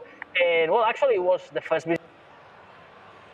Oh, we've lost Bruno. To remember that Javier Aguirre has never won in the Camp Nou, so hopefully today also it's not going to be the first time that Javier Aguirre wins with the Leganés in the Camp Nou. So yeah, first experience with Osasuna, he took a point, and yeah, Clover scored also the 2-2. And yeah, we're going to talk today about Javier Aguirre. This week, Martin Braithwaite, in an interview, he said that well, it was amazing to be managed by Aguirre. And the thing that he enjoyed the most was that Aguirre, first of all, he thinks that footballers are humans and not just footballers. And the human side of Aguirre managing, not just in football. So that's one thing that Braithwaite said this week about Aguirre. Of course, he knows him really well. He was the manager when he was at Leganés. So we're going to bring you more things about Aguirre in the Camp Nou during the show today. Yes, he is quite a character, Javier Aguirre. He always produces a good press conference. It's always entertaining. Yeah, exactly. The Mexican manager. Hopefully, all fans from Mexico, if they're watching the show, they can send also the comments talking about Javier Aguirre and some games, also experiences of the manager. Yeah. Yeah, that's a good idea, Bruno. Thank you very much. Well, we'll be talking to you later on with some more stories about Barca against Javier Aguirre teams. Thank you. Okay, let's go back to the game, see if Barca can create something here. Sergio Busquets linking up with Artur Melo. Here is Gerard Piqué. Langley with Busquets, and we had predicted that Barca would struggle against this tight defensive scheme of Javier Aguirre. There are so many Leganés bodies there now. A forward ball to Lionel Messi, who's on the edge of the box. The ball is taken away from him from behind. Artur recovers. Here is Rakitic. Rakitic trying to play inside with Antoine Griezmann, who'd made a movement towards the other side. Barca dispossessed for just a second there. I actually see like they're doing 5. Yeah, no, exactly. As defenders, they have the line. It's actually 5, not 4, because I was expecting. I think it's Ruben Perez, the defensive midfielder, who's just getting in there between the centre halves. Yeah, exactly.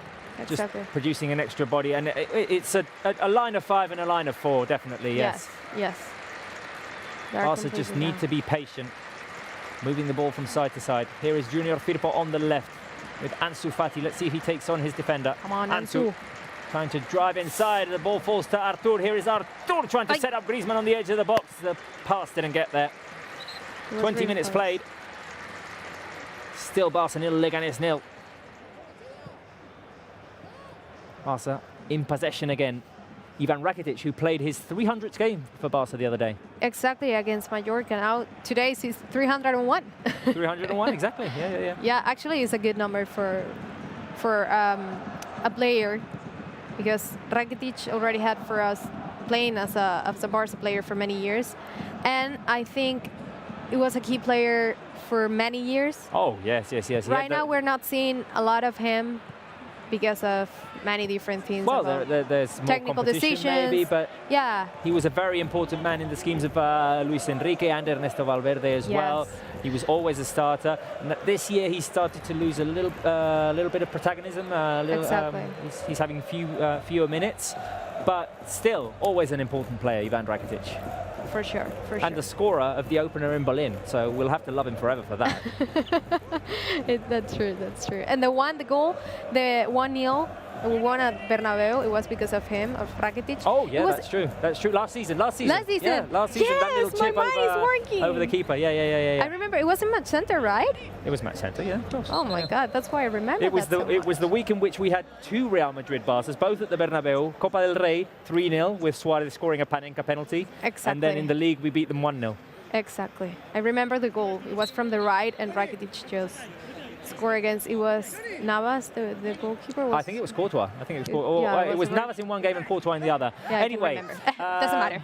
We can go to Georgina, who's at Camp Nou, a very silent Camp Nou compared to other games. Yes, it's a very silent Camp Nou. I'm actually afraid of being too loud here because it's really impressive to actually hear the players. In Mallorca, you could not hear them that much because there were like some pre-recorded chants going on in the stadium.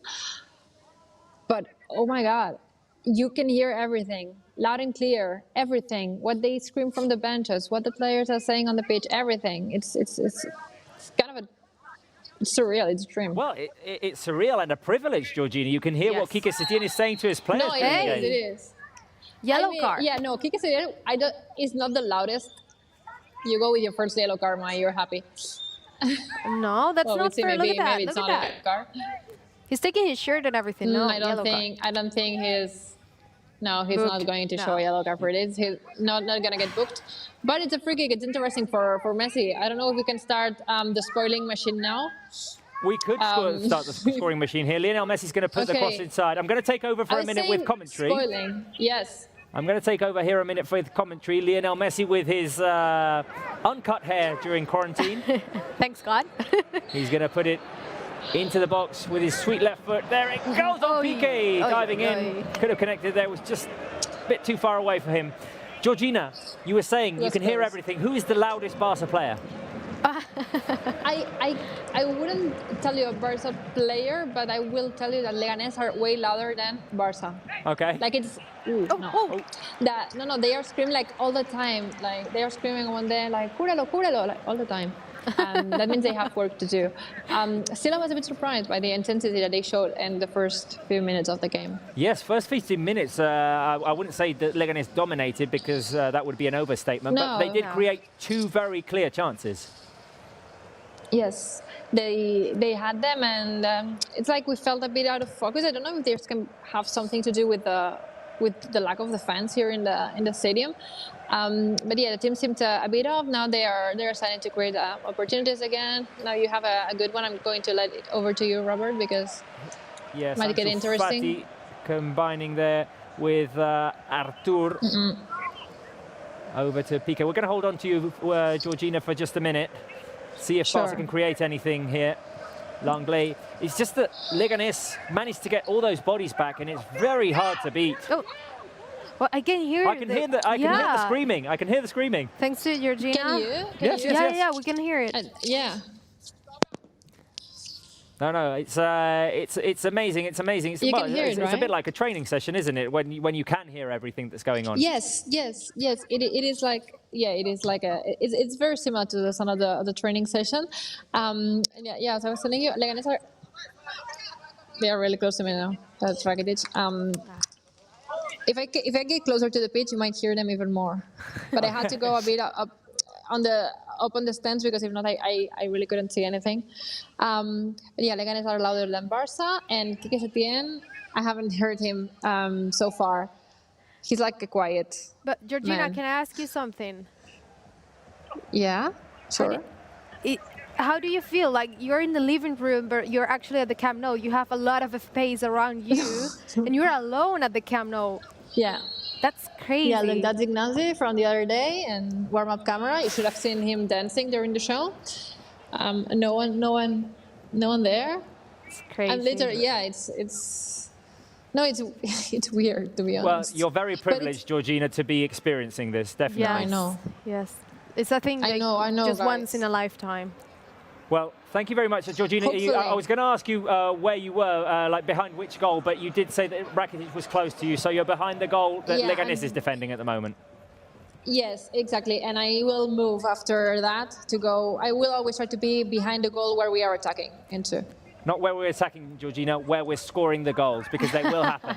Where we're scoring the goals, that's it. Because we're looking for that manita. We are. For Gary Lineker and for you. Especially for Gary. Thank you, Georgina. We'll talk to you before halftime. Thank you. Great. Talk soon. Here is Ivan Rakitic putting the ball inside the box. Oh, it could fall to Griezmann. No, Griezmann. Wait, I got there first. Actually, talking about this guy, do you know he has scored 8 goals. Antoine Griezmann, of course, yes. But 8 of them at the Camp Nou. In La Liga?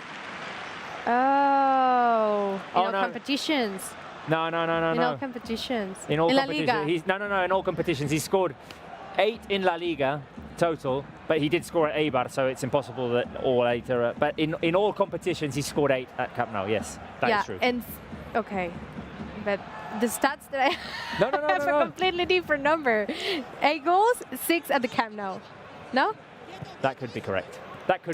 Or I'm wrong. No, that could be correct. It's definitely not all 8 at Camp Nou because he did score. not all 8. No. Okay, all right. I mean, I didn't understand. most of them are at the Camp Nou, so I hope he can score today, please. Definitely. Please. Definitely. I want him to score. I want Messi to score.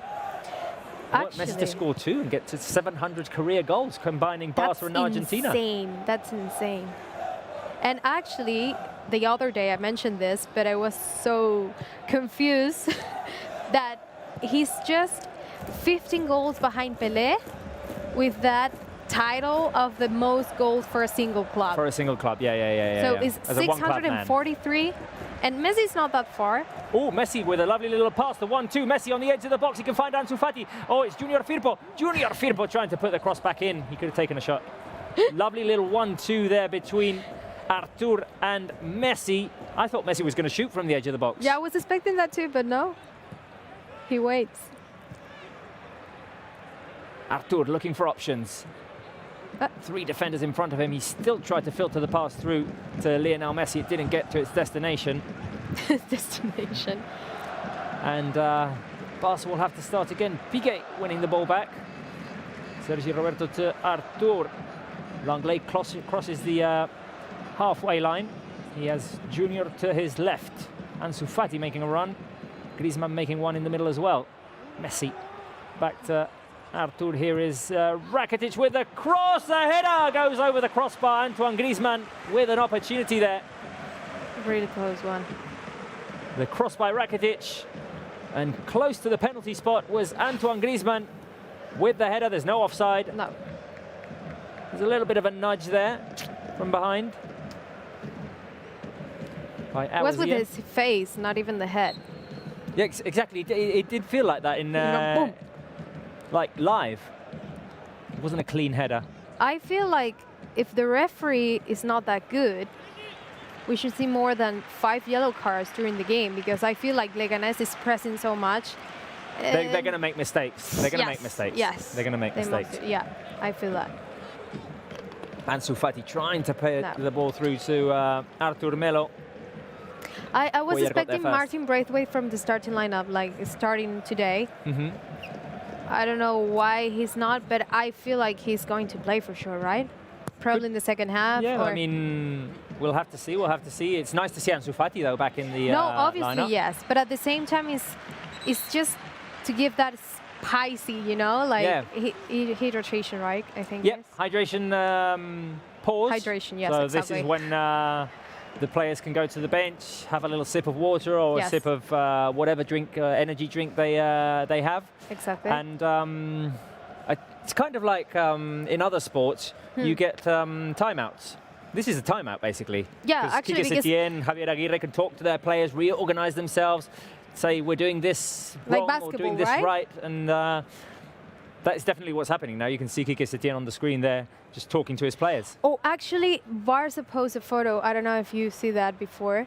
That it was Messi in front of the entire group, even Setién, Sarabia, all of them were around Messi, and Messi was explaining something. It was an amazing picture. Yeah, exactly. No, yeah, exactly. That's the leader. Like he was talking to the guys and telling it was something. it was on Instagram. It was one of those. It was those two. It was two photographs. You had to slide to see the whole thing. Yeah, on Instagram. And Messi yes. was on the right-hand side. Yeah. You see all the people like paying attention, like okay, and I feel like this is the type of timings that we normally, obviously, we don't have this. Yeah. And they have the time to talk and see, like, okay, we can do this better, or we should improve this and not doing this. Look at the social distancing going on there on the bench for Barça, Mai.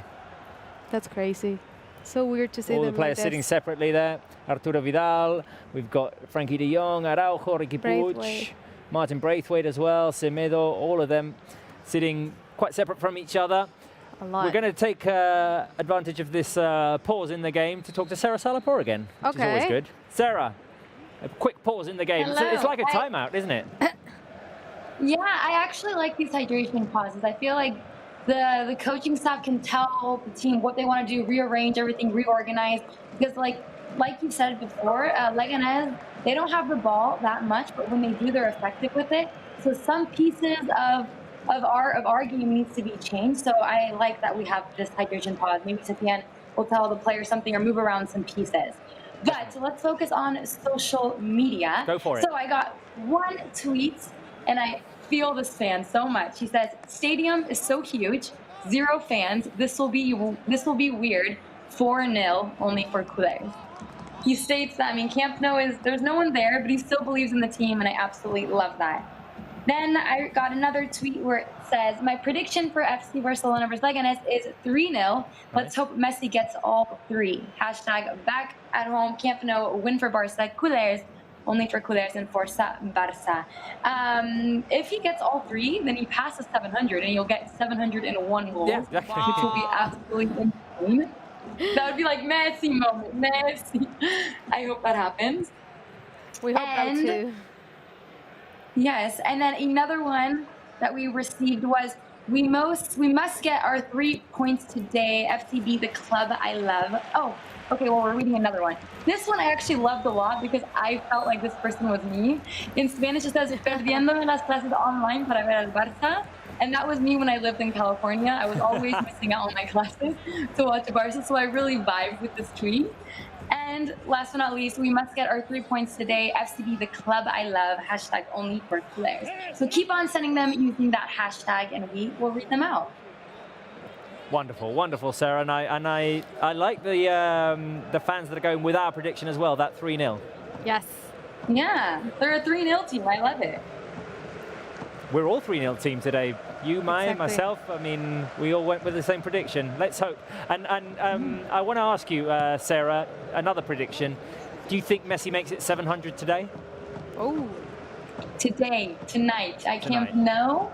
I mean, it's Leo Messi, so I can never say no because he does impossible things. So yeah, this is even impossible. It's totally possible. He has so much time. How So many I'm going games to have say we seen yeah. with Messi scoring twice? I mean, it's So many. endless.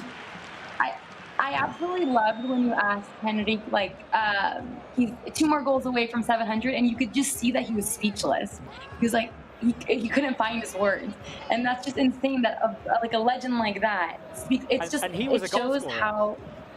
Exactly. It just shows how genius of a player Leo Messi is. Everyone's just lovely speechless ball about from him. Junior Firpo to Ansu Fati. He's going to be covered by Awaziem, and the ball's going to go out for a goal kick. Anyway, Sarah, we'll talk to you at halftime, I believe. So, well, keep checking out the social media and bring us some new cool tweets. Will do, Robert. Thank you. So, goal kick for Leganés. Barça are still struggling to find clear goal-scoring opportunities. 10 minutes remaining in the first half. Leganés now in Barca's half. Here is Roque Mesa. Artur takes the ball away. Nice from behind. Messi trying to play the ball long to Antoine Griezmann. Fast. Kicked away by Tarin.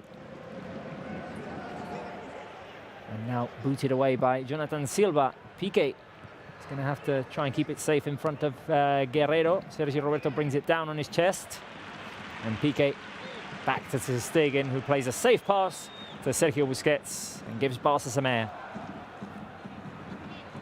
Busquets on the right. He has Sergio Roberto. Messi can get away. Look at that. It's not a yellow card? Has to be a yellow card. Or orange, if you want to. Tugged down. What are you doing, man? By Bustinza. It's the first one. Basically dragged him down. Messi was getting away. He was trying. And that one, look at that. I think that could be not a yellow card, but a foul. No. Like, he was hugging him. No. Bustinza definitely there.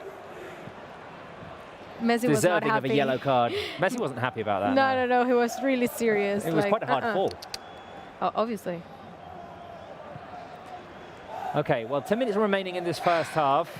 And Javier Aguirre has planted a tight defense in front of Barca. Yes. We've beaten other times. Bruno, let us know about a time when we did beat a Javier Aguirre team. Well, it was in 2008-2009 season. Javier Aguirre was managing Atletico de Madrid, probably best moment in his personal career. After a really good job in Osasuna, he moved to Atletico de Madrid, but it was not his best night in that season, 2008-2009, because Barca's team, managed by Pep Guardiola, beat them by 6 goals to 1. So yeah, here you can see familiar faces now from that fantastic team who won everything. Rafa Marquez was the first one, another Mexican, Rafa Marquez, in that season where Barcelona won all the titles. Messi here, he was fouled in the box, so it was a penalty that scored Samuel Eto'o. It was the 2-0 for FC Barcelona. What a striker, Samuel Eto'o, also amazing. Leo Messi was surprising everyone, scoring a direct free kick before the whistle of the ref, and he scored the third one. Maxi Rodriguez, the Argentinian, cut a little bit distances with this goal, but then Barcelona again. Look at that goal from Samuel Eto'o. What a control, cutting here inside the box, and an amazing goal of the player from Cameroon. Amazing double for Samuel Eto'o. That's the face of Javier Aguirre. Yeah, as we said, it wasn't his best night. And again, the fifth was going to come for FC Barcelona with this shot from Ander Sinister to the post, and with Johnson, who scored another goal, but he was disallowed in this second chance. He scored the fifth goal. And Thierry Henry, what a fantastic way to finish from the edge of the box. This connection with Bojan and Guardiola, really, really happy with this. Fantastic result. What a season, what memories from that amazing team of FC Barcelona that won absolutely everything in the 2008-2009 season. Well, you're proving there, Bruno, that it can be done, that we can beat a Javier Aguirre team. So let's see if we can score first in these final 6 minutes of the first half. We have a chance now at the corner kick. Bruno, we'll be talking to you in just a few moments at halftime. Fantastic. Let's see if we can score a goal before halftime. Here is the cross by Ivan Dragic. The header by Langley. No. It was an extension for Piqué to get the ball at the far post, but Piqué just saw it fly by him. Quique Setién will definitely have to shift things up in the second half if we go in with this result, definitely. Yeah, and at the same time, I don't know about you, Robert, but I feel like this is playing against an Italian team. Yes. They're super close. It's impossible to find the spaces and to be comfortable because Ansu Fati is trying, Messi is trying, everyone's trying to find the spaces, but they're pressing so much, like 3 of them, like in the Barca player. I don't know, but I feel like it's not easy, and we probably need to try something from outside the area, or looking for a free kick. I don't know, but something different, because it seems like it's not possible to go in that area. Yes, we haven't taken a shot from outside the box, and I would say that is probably the way to go. Try to that would definitely drag the players out of their box and create some more spaces inside if they feel that there's a threat of Messi, Artur, Rakitic, players who can shoot, who have scored many goals from outside the box, if they start to take their opportunities from there. And actually, now that you're talking about that, from the 67 goals we have in total in La Liga, 51 are inside the area and just 8 outside. So yeah. We have 4 free kicks and 4 penalties, but just 8 out of the area. It's like we need to do something, like, because on this type of games we'll definitely need something like that, or a set piece, or a moment of inspiration, of course. I mean, that can always happen with players so talented. Here is Clement Langlais. Langlais inside to Ansu Fati, having some trouble there to get past Awaziem. 4 minutes remaining now, plus added time, of course, and we saw the other day that added time can go up to 4 or 5 minutes, even if it is the first half. The other time was the VAR too, so probably it's just like 2 minutes or 3. We had the pause, we had the hydration pause. We could have 3 minutes. Here is Ansu Fati. Anyway. Ansu on the edge of the box. The shot by Ansu to go! Bang, bang, bang, bang. Ansu Fati gives Barça the lead. Yes, I think I'm going to pick my ball here. I miss it. Barça finally managing to break open the game, to break the deadlock. Ansu Fati, I think it was just inside the box, his shot with his right foot. It was a dry shot there. Messi through to Junior Firpo, who collided with his defender, managed to keep the possession alive, fed Ansu Fati on the edge of the box, and the shot by Ansu in front of Rodrigo Tarín. It went through the legs of the defender and ended up in the back of the net. Cuellar could do nothing about it. No, it's possible. Wonderful goal by Ansu Fati to give Barca the lead. And good assist from Junior. Good assist from Junior, yeah? Yeah. No, good hustle as well, because it was a through ball by Messi. It was there was a clash there between Junior and the defender, but Junior got the better out of it. Yes. He managed to feed Ansu on the edge of the box, and Ansu did the rest. This is what I was expecting, you know, like I want something to, what we always do with emojis, like some boom, a surprise. Well, we always talk about opportunities there, we were just talking about it, opportunities in isolated situation, a moment of inspiration. That was it. Exactly. And so important to score just before half-time. And actually, it's related to Barca stats, because we used to score at the end of both halves. Yeah, that's true. In the last 15 minutes. There it is. The last 15 minutes, we score our goal. Let's see what psychological effect this has on Leganés, how it affects them mentally, especially going into the second half. Barca pressing, trying to look for a second goal.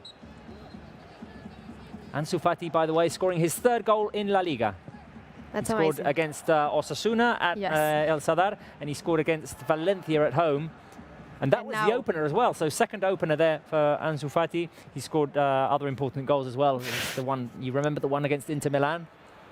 Come on, are you kidding me? We were just saying like Ansu power, and when he scored, we were so surprised, because we're not expecting that from a guy who is 17 years old. Here is Ansu Fati again. Lionel Messi, Sergi Roberto, the header by Messi goes wide. Barca looking for a second goal before half-time, and Georgina, you're witnessing it live. Yes, that was what a finish by Ansu Fati. Yes. Also, like how Junior was involved in the play. That was a very good one, and it gives us some something bright to go into halftime. Definitely. So you had a perfect view of that goal, Georgina, because you were right behind the goal, I had a perfect view. Yes. Just a few meters of me. I'm very bad at this, but I would say, I don't know, 10, 20 meters. I don't know. I'm really, really close. Had a great What was the noise of the celebration? Something that surprised me a lot. There are a few journalists here at the stadium. I think it's 6 televisions and 6 radios and 6 region press. But the radios were really loud, and they really screamed at the goal, the commentators. So you could really hear them from the pitch side, and I think it was good. It gave the players the feeling that they are actually playing for someone, and but it's not a euphoria, you know. It's just an opener. It's important, but it's not like you're winning the well. We could say that you're winning the title with this kind of goals, but you know what I mean. Just hearing the cheering of a goal here at Camp Nou, even if it was only coming from 2 or 3 voices, I mean it was great to hear, to be honest. Okay, well, thank you very much, Georgina. 3 minutes of added time. We'll talk to you now. We'll talk to you now in just a few minutes. 3 minutes of added time. Mai and Barca looking for a chance in transition. The ball just rolled away from Lionel Messi there. You were saying it would be 2 or 3 with just that hydration pause. Yes, just because of that, and we don't have any VAR. Ooh, lovely move away by Ansu Fati, and now he can use his speed down that left flank. Here is Ansu Fati. He's got the help of Junior Firpo. Ansu cuts inside. He's going to try and put the cross inside. Messi can pick it up. Goes over him. It's headed away by the defense. Rakitic tries to keep the possession alive. Good job by Ivan Rakitic with a couple of turns there. What's happening? Rakitic with Lionel Messi. He's got Sergi Roberto and Antoine Griezmann on the right-hand side. Griezmann. The pass goes back to Gerard Piqué. 2 minutes remaining in the first half. And it's Barca 1, Leganés 0, thanks to Ansu Fati. Yes, and thanks to Ansu. And I feel like it's weird to see Piqué and Lenglet together again after 3 months. Yes, I know. It's like, because we didn't see them on Saturday. But by the way, great job by Ronald Araujo. I really like his match. I think he did an amazing job. It was the pressure about being back, starting lineup, away game, first game in La Liga after the lockdown, and he did an amazing job. It was not. No, it was actually calm throughout the whole game. Exactly. I feel like it was super good to see him in a good shape and doing a really good job next to Piqué. Yeah. But today, like seeing Piqué and Lenglet, it's like, oh, they're back. It's kind of weird feeling. Yeah. But yeah, they're back again, and who knows? On Friday against Sevilla. Who knows? I mean, Lenglet will definitely be eager to play against his former team. He played for Sevilla, let's remember. Barca are taking their time in this final minute of the first half. We just saw Ter Stegen quieting things down, and we'll see. We'll see if Barca can keep the possession for these 45 remaining seconds, or maybe even create an opportunity for a second goal. It would be amazing if we score a second goal now. Give you like a relief, you know, if you're going to the halftime like this and 2-0. Here is Clement Lenglet over to Piqué. 20 seconds remaining now. Messi's going to try and turn. He's got 2 defenders on him. Busquets with Messi. He's going to switch things over to the left. Ball by Messi to Junior Firpo. He's got the run of Ansu Fati. Here is Ansu, who can take on now with Ziem. Ansu with the turn. I think things are going to end here. Or will the referee let Barca finish this attacking move? No, that's the final whistle of the first half. Barca 1, Leganés 0. The goal scored by Ansu Fati just a few minutes ago, on the 40th minute, more or less. That gives Barca advantage going into the dressing rooms, and we'll see how this affects Leganés going into the second half. I think that they'll continue to play the way they have, because that's the way that their manager wants them to play. Very tight at the back, try and take their opportunities at the on the counter-attack, and they did have those opportunities in the first half, Mai. They did have that opportunity twice, the shots on goal. I think even if they don't have the top scorer, Oscar Rodriguez, they're doing a great job. Yep. They obviously want to take advantage of the other results of Mallorca, Espanyol. They're actually, from the bottom of the table, there are the teams with less goals against, which means it's a good point for them. Yep. But at the same time, we need to be careful, because at home, even if we have 14 matches, just 5 of them is clean sheets. So we must be careful about that. And in the second half, we have the other substitutions. We have all 5 substitutions we can make. Exactly. Let's remember, in 3 cycles. You can make them in 3 cycles. Or if you make one at halftime, like Kike said did the other day, that doesn't count as a cycle. So you can do them in 4 cycles. You were mentioning something that I wanted to point out, but I can't remember now. Anyway, but no. Oh yes, you were saying that of the bottom part of the table, Leganés are the team that have conceded the fewest goals, and we know why. We've seen it. Yeah, exactly. They have a really strong defense. Cuellar is a good goalkeeper for them too, and I think they're doing a great job. I mean, they're in the relegation zone. Yeah. That obviously doesn't seem like they're doing an amazing job during the season, but I think they're doing their best. And right now you can see like they're protecting their goal so much. It's so difficult to go in. It's so difficult to find the spaces. They're doing a really good job. And they're all behind because they obviously know they're at the Camp Nou and they need to protect and try to find a space. What they did at the first 50 minutes with 2 shots on target. Well, they're going to look for it in the second half, definitely. For sure. We've been talking to several people throughout the game, and I think we can have them all on the screen at once right now. So let's go and talk to Georgina, Sarah Salapor, Bruno, and Bagus over in Indonesia. Guys, lovely to have you on the screen here at halftime. Georgina, what was your take on the first half? Well, it didn't start as I think we were all expecting. At least after seeing Mallorca's intensity, I was expecting Barça to be attacking a lot, especially during the first minutes. But anyway, I think even though the first 15-20 minutes were a bit low, we managed to get into halftime with some bright notes, and especially that goal, obviously, amazing finish by Ansu Fati. And I'm curious to see now what will be Quique Setien's decisions for the second half. Sarah Salapor, up here. There you are. What was your take on the first half? Time. I got it right this time. Well, it didn't start out like how we wanted it to.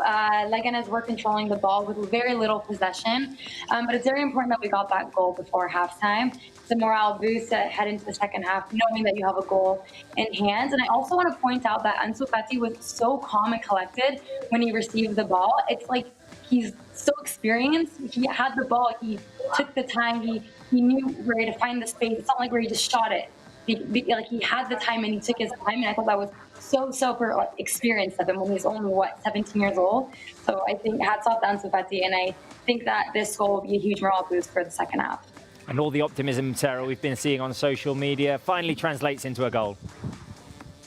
Yes, finally, and they're so happy. They're calling Ansu Fati the best teenager in the world. I love it. Well, he is. Bruno, we've been talking about Javier Aguirre throughout the first half, and well, he's giving us a hard contest today. Yeah, Leganés are fighting and playing a really good game, but Barcelona has scored a vital goal before halftime. I think it's really important because you can imagine now Leganés players, after playing and making a great effort in this first half, well, they face us now. They're in a really tough situation in the table, and they are playing a good game, but Barcelona, in the end, right now taking the 3 points in the first half. So I think psychologically it's going to be tough for Leganés this goal before halftime. And what to say about Ansu Fati, no? It's amazing, this young kid. He's always there when he's in the pitch. And today, again, in a kind of a tricky game for Barcelona, he has showed a fantastic level. And he has scored, right now, a vital goal, the only goal of this game. So let's see how it goes the second half. I'm quite excited about the 5 substitutions. I like this kind of, to have 5 substitutions because teams can change a lot. So we'll have the opportunity, I think, to see many other different players. And that's always great. I want to see Braithwaite again after his fantastic game last week and playing against his former team. I'm quite excited to see Braithwaite and also Luis Suarez. No? Let's see how also Setien manages this squad, because we have to remember that on Friday we play a really tough game in the Sanchez Pizjuan against Sevilla, probably one of the toughest games until the end of the campaign. Yes, we'll have to take that into account, but we've still got to play 45 minutes in the second half, and all the way in Indonesia, Bagus from the Peña Blaugrana in Jakarta. What's your take in the first half? I think it's a kind of tough game, but I'm pretty sure that the first goal is just the start for another goal. And I think my prediction about 5-0 maybe. Yeah, it's a bit ambitious, but there's plenty of the second half to go, so we'll see if we can get that prediction right, that 5-0. That also Georgina and Gary Lineker predicted. Guys, I'll be talking to you throughout the second half and in post game, of course. Mai, yeah, should we take a break? We should. I think we should take a break, little breather, and we'll be back in just a few minutes. But let's see, we're going to offer you some of the cool contents that you can see on Barça TV Plus these days. So let's have a look at those. Foram muitas batalhas, foi muito duro. certo, não me arrependo das decisões que tomei, não me arrependo de ter abdicado o que abdiquei. Quando eu olho para trás e vejo que tudo deu certo, que tive uma carreira, que realizei meu sonho de jogar, que esse é o principal, realizar meu sonho de ser jogador de futebol, não tem preço, faria tudo de novo.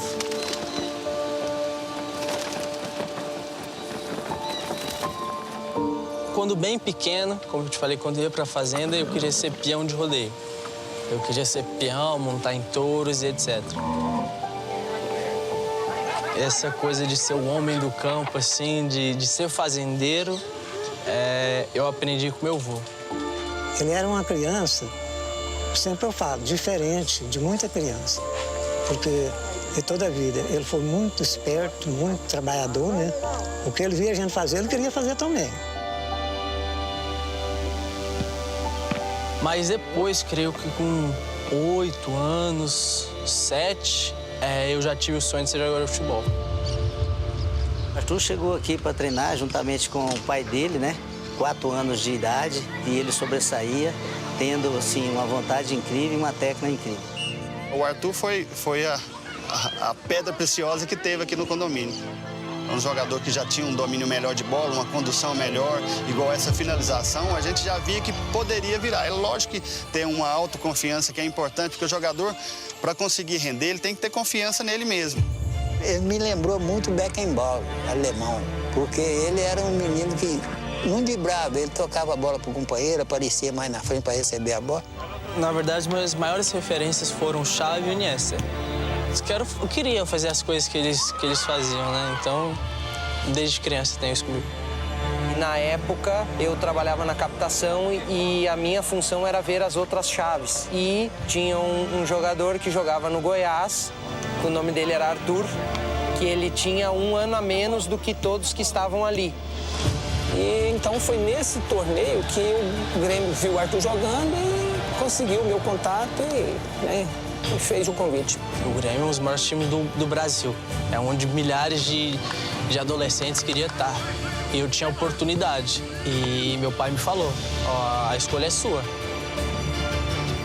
Então, esse momento foi muito marcante na minha vida, né? Que foi onde eu, com 14 anos, tive que tomar, creio eu, uma das maiores decisões que eu tomei até hoje na minha vida.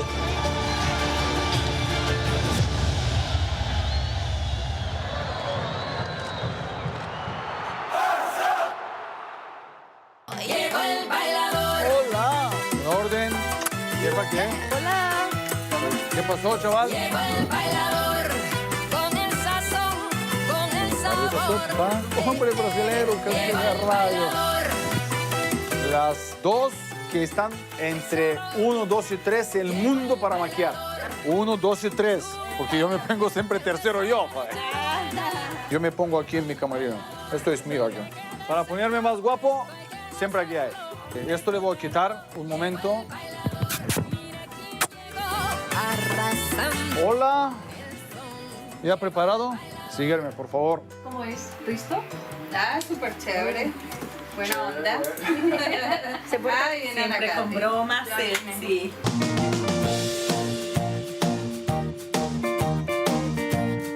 Ah, qué bello.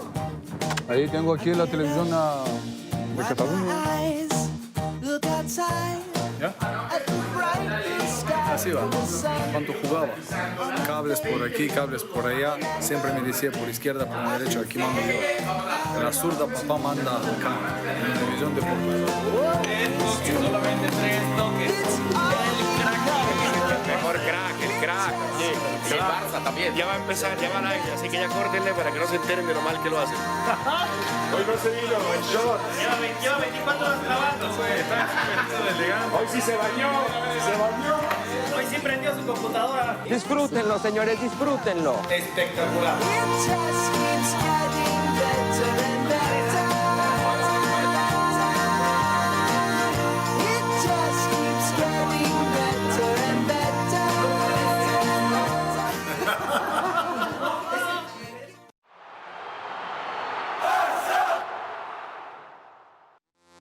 Well, those were two of the contents that you can see on Barça TV Plus. The origins of Artur Melo, always very interesting to see how the players were brought up and how they got their passion for football. And on the other side of things, once they're retired, what they're doing. Hristo Stoichkov in Miami, always cool contents on Barça TV Plus. And Mai, you know all about that because you've been working on it so hard over the last few months. Yeah, actually, Robert, that's true because I've been working a lot with a lot of people because I don't know if people can imagine how much you have behind something like this. Yes. All the effort, all the work, all the people who's creating, all the images, the content, this and that. It's amazing. And I promise you, like, if you go to the Barça TV Plus, you will find everything you will love to see from Barça. Of content. Behind the scenes, documentary, everything. It's amazing. And it's all Barça. And lots of Lionel Messi images, so that's always good. Let's go back to the game, Mai, because I think we need to have a look at the numbers of the game. Let's have a look at the stats. All yours. All mine. Okay, goals. Well, we already know this because Ansu Fati scored our first goal and the unique goal from the match. 81% possession for Barça, 19 for Leganés. 4 shots for Barça, 2 for Leganés. On target. I would thought like Leganés already had 2, but no, it's 1 for each. Corner kicks, 1 for Barça, nil, nothing for Leganés. Offsides, nothing for any of them. Passes, 505 for Barça and 115 for Leganés. 115, that's really low. It's really low. Passing accuracy for us, 93%, and for them, 67%. And yellow card just for Leganés, 1. Yeah. The one for Bustinza. Yes. The one for Bustinza, yes. Leganés are going to make a substitution here. We've got it on our screens right now. Let's see who the player who's taken off is. We're going to be shown right now. It's number 6. It's Roque Mesa. Roque Mesa is the player who is not going to be playing in this second half. Yes, I have.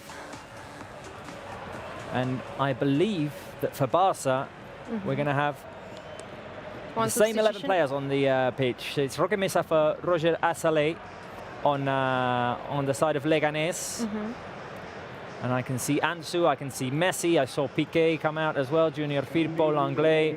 I think Barça are playing with the same 11 players that we started with. That would be Ter Stegen, Sergi Roberto, Piqué and Langlais and Junior Firpo at the back, with Sergio Busquets, Ivan Rakitic and Artur Melo in midfield, Antoine Griezmann, Ansu Fati and Lionel Messi up front. We just saw Luis Suarez go and warm up. That's a good news. That's good news. It's like he's back and now obviously he's going to have some minutes. We were expecting this for sure because he needs to be involved in all the team and the rhythm and everything.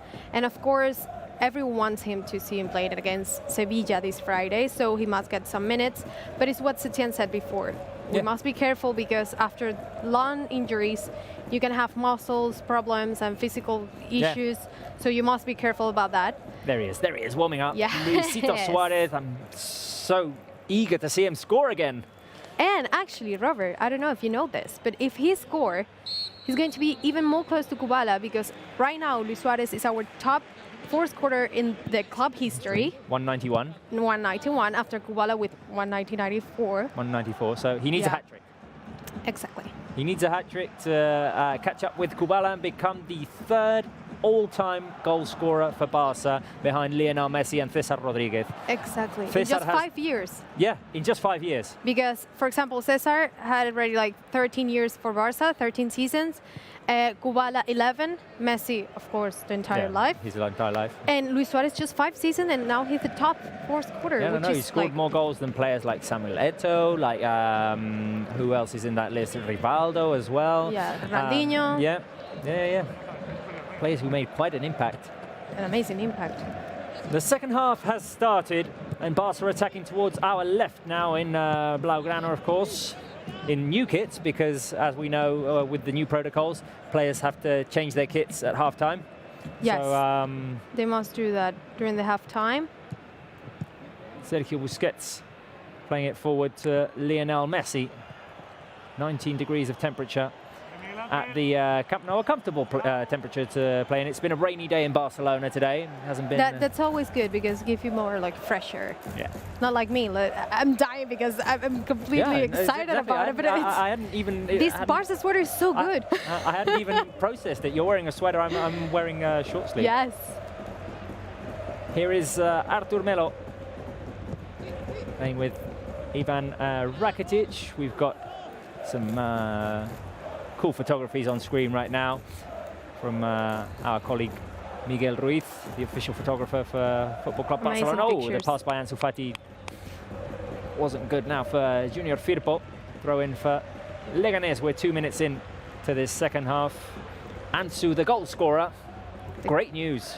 Amazing news. And actually, what a way to be back with just that age. It's like, hello, I'm here. I'm ready to score and have this responsibility on the Barça team. Yeah, and he hadn't played the other day, so I imagine he wanted to, prove his worth today. Yes. And scoring a goal is always a good way to do that. And the first goal. Yeah, and the opener, the one that... Exactly. Yeah, the one that breaks everything over now. Barça in space. Here is Artur Melo finding Junior Firpo on the left. Junior passes it back to Artur. He has the support of Sergio Busquets, who shifts it over to Ivan Rakitic to his right.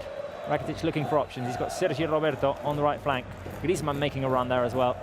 Griezmann takes control of the ball with his left foot. Connects with Sergio Roberto and passes it back to Griezmann. Messi now on the right. Got some mobility in the Barca players. It's complicated. Trying to get the Leganés defense just a bit disorganized maybe. Here is Messi again, fed by Busquets. Messi to his right with Sergio Roberto, who tried to play it back to Messi, intercepted by the Leganés defense, and Barca will have to start again. All of the Barca players except for Ter Stegen in Leganés' half, and of course all the Leganés players in their own half. They're doing the sound effect, right? Yeah, no, we've got sound pause. effects. We've got sound effects. That is not the sound of Camp Nou today. Anyway, obviously no. We've heard some stories of Barca against Javier Aguirre, and I think we should hear another one. Bruno, tell us about the history between this Mexican coach and Barca. Yes, we are reviewing these games, some of the visits from Javier Aguirre to the Camp Nou. Fortunately, he has never won in the Camp Nou, just some draws. So let's see if today continues this run. We're going to see a game now of Javier Aguirre with Zaragoza. Actually, he played 2 games against Barcelona and he got 0 points, no wins for him. Again, against Pep Guardiola, but this time Javier Aguirre with Real Zaragoza. And let's see, because the first goal, the opening goal, was scored by Gerard Piqué, former Zaragoza player. I was thinking that Piqué hasn't scored for some games, so it can be a good option if he scores today a set piece or a goal, Gerard Piqué. Then, who else if not Leo Messi, who scored this brilliant goal, 2-0 for FC Barcelona. And then, look at this man who's going to score right now, Carles Puyol, the captain. Look at him fighting even when he has to score. He was used to fighting defense, to defend lots of players, but here a lot of effort to score the 3rd goal. And finally, the 4th goal was this header of David Villa, also former Zaragoza striker. And fantastic winner again of Barcelona, 4-0 against Zaragoza. Today is suffering a little bit more. Yeah. Let's see if in the second half there can come more goals and repeat this kind of great games. It might come now, Bruno, because Messi's going to take a free kick. So let's hang on to you a minute, but Messi with the free kick here. There's the shot into the hands of Cuellar. No luck there for Messi, but yes, hopefully there'll be more goals, and maybe it can end like that game that you just talked about, that 4-0 against Zaragoza way back when Javier Aguirre was in charge of them. Exactly. It's another thing that I like to see is Eder Sarabia with the mask. Also, I've seen him in the cooling break giving some instructions. So the media during these days are not going to be able to know the words of Sarabia because he's with the mask. That's a wise move probably by Sarabia. Lovely combination by the Barca players, intercepted by the Leganés defense. Bruno, we'll talk to you in just a bit. Yes, because I think Luis Suarez is going to enter. Oh, nice. Yes, he is coming on. I was about to say that. Okay, well, and Semedo too. Show us your joy, Mai, because Luis Suarez is going to come on. Luis Suarez is coming in, and Semedo is coming too. I think. As well. Yeah, Semedo as well. So probably Quique Setién is already thinking about the next fixture, and probably he's going to make some changes on the right back, forward. Who knows? Let's see if someone else is coming in again. I think no one else is warming up, right? I didn't see actually. So I knew Suarez was warming up. I didn't even know that Semedo was warming up. So I can only go by what they show us here. Yeah, no, they're both ready. I wish we were at the stadium with Georgina. We should do the match Saturday. I mean, the stadium is huge. It's completely like, I think we have social distancing in there. So yeah. We should be doing the match center in there. The first match center, the first match center in history was actually at the Camp Nou. On the pitch, in front. No. We were in the commentary box. It was a completely different concept. We were just doing game commentary. We didn't have a whole show going on. No, but, I mean, it was the 5-1 against Real Madrid. So I was lucky to do the commentary on that game. Yeah, no. No, I'm thinking not obviously on the pitch. But you know that there is a huge spaces around, like the stairs. Yeah. They can probably do like a mini plateau in front of. A mini set there. Yeah, exactly. We'll try and pitch that idea, especially now that it's empty. Exactly, it could be amazing. Here's Sergio Busquets combining with Ivan Rakitic. Barça waiting to make that double substitution. We can see on our screens that Luis Suarez and Nelson Semedo waking. Oh, who? I'm going to say Griezmann. Oh, no, Ansu Fati, sorry. And, well, Sergio Roberto is the obvious choice. Okay. Sergio Roberto is obviously taken off, and in comes Nelson Semedo. And I think it was Ansu Fati.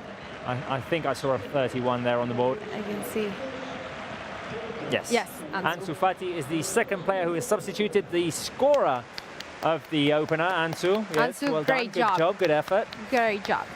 Good effort. And so, double substitution there for Barça. In come Luis Suarez and Nelson Semedo. So now the lineup looks like this. Ter Stegen in goal, Semedo, Piqué, Langlais and Junior Firpo at the back. Busquets, Rakitic, Artur. In midfield, Messi, Suarez, Griezmann. The MSG up front. See what they can produce. I really like to see them together because I actually feel that because of the injury and, well, Griezmann is new for us. He's a new player for Barca this season. So it's good to see them. Oh, there's a shot saved by Ter Stegen. No trouble there for our keeper. It's not a great thing for Ter Stegen. Actually, do you remember that 2 saves against Mallorca, right? No, Ter Stegen had a hell of a game against Mallorca. Such a good goalkeeper. But yes, I'm so glad to see them again. And, well, as we can see, they're supposed to wear the gloves. Yeah, no, exactly. We've got a footage of Ansu Fati on the bench now, trying to get himself organised with his gloves, with his mask. He's all sweaty at the moment, so he needs a moment of pause. And but he needs to follow protocol as well. So yeah, it's the only thing they should do now. And Martin Braithwaite is getting ready to warm up. So we'll see a bit of him probably against this former team. I was expecting this for sure because I think he wants to play it against his former team. I love his reaction after Mallorca when he said, I have good friends there. Obviously, he had respect Leganés. But on the pitch, no friends anymore. We want to win the league. That's what he said. Exactly. I love that ambition, and I really like Martin Braithwaite's attitude since the beginning. Yeah. No, he's played 217 minutes for Barca, and he's created chances. He scored a goal the other day, so he's making his point that he can be an important player in the squad. Exactly. Actually, he has total shots 8 and on target 6. Yeah, no. And against Mallorca, his first goal for Barca. And he could have made it a double. I remember that save by Reina. Samuel Umtiti is also warming up, so that could be a substitution. Well, from Umtiti, we're not seeing a lot lately because of the injury and his knees problem. There's a player who's gone down. Yeah, who was it? But Messi's running forward. Messi taken down by 2. No, yellow card, no says foul, they got the ball. No, there's no way they got the ball. Piqué has gone down. Oh, gosh. Piqué's gone down, and he's not getting up at the moment. I hope he's fine. So I think who can tell us best what's happening right now from the stadium is Georgina. Well, I can tell you, I don't know if best, because to be honest, I just got here. I changed, as I told you, from side to side of the goal, and I got here with the game, the second half already on the way. I see substitutions, and yeah, as you say, we have the warming up on the side. I can see, I think it's Martin Braithwaite. Yeah, Braithwaite's warming up, and Umtiti as well. Right, and Arturo Vidal. Oh, Arturo Vidal I hadn't seen. But right now... I think he is. Yeah, I think he is too. The issue is Piqué, who's receiving medical attention, and he's in clear signs of pain. Yeah. But, well, you're seeing this better than me because you have obviously the television signal in front. I haven't been in the action, to be honest. I wish I could tell you more, but I just got No, we saw it in the replay. We saw it in the replay. It's a clash between Piqué and a Leganés player. Piqué goes down with a sliding tackle, and I think he gets hit with the studs in his right knee. And actually here. Oh, you can see he has a hole. on his shin. Yeah, and he has a hole because of the. No. He does actually have a. It's really painful. A hole, as Maya is saying. Yeah. It's bleeding. Well, so. Because of the tackles. Well, the positive part is this is really painful, but it's not an injury. Exactly, I was going to say that. So that exactly. would be a very bad timing to get an injury with Sevilla, Athletic de Bilbao. Very, very difficult games ahead. I don't want to think about it. Now the change. No. It's making me shiver as you say it, Georgina. No. I hope he's fine. No, he's on the side, but he's standing on his feet, so I'm assuming he will be back in a few seconds, a few minutes. We can confirm what you were saying, Georgina, that it's Martin Braithwaite, Umtiti and Arturo Vidal who are warming up. We've already made 2 substitutions with Luis Suarez and Semedo coming into the pitch. Yes, in this case there hasn't been any use of the halftime opportunity to make a substitution like there was the other way. Okay, I'm going to shut up because there's a Messi free kick. Yes, there's a Messi free kick across that comes inside the box. It's headed away. Happened. No danger there. Okay. Anyway, Georgina, we'll talk to you once you've settled down into your new spot behind the goal defended by Cuellar as well. Sorry. Yes.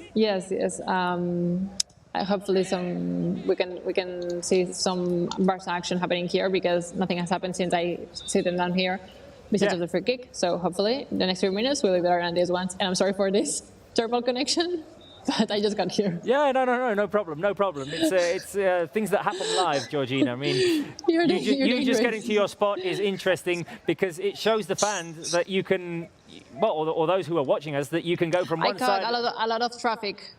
Exactly. Going from one side to the other. Exactly. But you can actually move from one side to the other with no trouble. It just takes a while because the stadium is so big. Yeah, it's so big. It took me at least 5 minutes, and then I had to find how to access this place where we are staying at the moment. And yeah, so that's why I ran a bit late. But I'm back here, and I will be back with the latest. Okay, we'll talk to you in just a little bit, Georgina. Good, thank you. Leganés have the ball at the moment. We're going to hit the hour mark. And it's still Barca 1, Leganés 0 with that goal by Ansu Fati late in the first half. It was kind of an isolated situation. Yeah, but I think that's what we need right now again. It's like we need something again. And I think Luis Suarez could do something like that and show like he can be back right now, like he's perfect. Definitely. I think we need some encouragement from some excited fans who might be tweeting in, and Sarah Salapore can bring us the latest on that. Yes. I love that transition, Robert. All right, so we had one fan, his name is J-Dade, and he goes, #only for culers. We're going to win 5-win tonight with a Messi hat trick, a very optimistic fan. There's another fan that also said the same thing. He says, today we will win 5-0. Let's go, Barça. So despite the game still being 1-0 and Leganés kind of giving us a hard time, the fans are still staying very optimistic. The third tweet that I found was, Camp Nou looks so beautiful. Barcelona will get the victory and 3 points to be ahead of Real Madrid. And I think that this is super important that we do get the 3 points because Real Madrid won against Eibar and they're keeping the pressure on us, and it's crucial that we pick up all 3 points today and we keep ourselves leaders at the top of the table because that's where we love to be and that's where we should be. And the last tweet was, #only for culers. Hello FCB, I'm watching from Canada and it's 3:10 p.m. I'm waiting for Messi to score. Forza Barça. So lots of excited fans, and they want Messi to score. Now, before I leave, we're doing something special today. So I want to tell all the Barca fans to send us a TikTok challenge, and we will choose one, and we will actually do it and post it on the official FC Barcelona TikTok account. So send in your TikTok challenges, and we'll choose one, and we'll do it. Sarah, I think that's super exciting because I love TikTok. Sarah, just to, a quick, I need to check something. When you say we, yeah, When you say we will be doing that, who does that include? Mainly you and mine. Mainly you two. Really? We're supposed to do a TikTok challenge? No one told us about this. Well, it's new. Oh, a ball inside for Luis Suarez. It's a corner kick for Barça. Do you want to stay for the corner kick, Sarah? Yes, 100%. Okay. Our Ziem cleared away for a corner kick. I think it's the first one of the second half for Barça. Arturo Vidal is coming in, and Maya's excited about it. Yes, I'm very happy too. I think we need him. Yes. Who's been taken off? Oh, Sergio Busquets is taken off. Oh, Busi, Sarah. Now we're going to hear Sarah cry. Now we're going to hear Sarah cry. I'm crying in the background. Oh, no. Can we get up? Can we clap for him, guys? Can we Okay, he deserves it. Yes. Thank you. Okay, so the We love midfield you, now Busi. has Ivan Rakitic, Arturo Vidal, and Artur. And we have a corner kick in our favour. The Arturs. Ivan Rakitic playing it short to Lionel Messi. Messi all the way back to Junior Firpo. Nice. Junior inside pass, trying to look for Lionel Messi. We didn't take that corner directly, so nothing came of it. Sarah, we'll talk to you in just a bit. All right, perfect. So, Leganés made another substitution as well. Eraso was taken off. I didn't see the player who came on, sorry. No, I'm sure we'll find out at some point during the second half.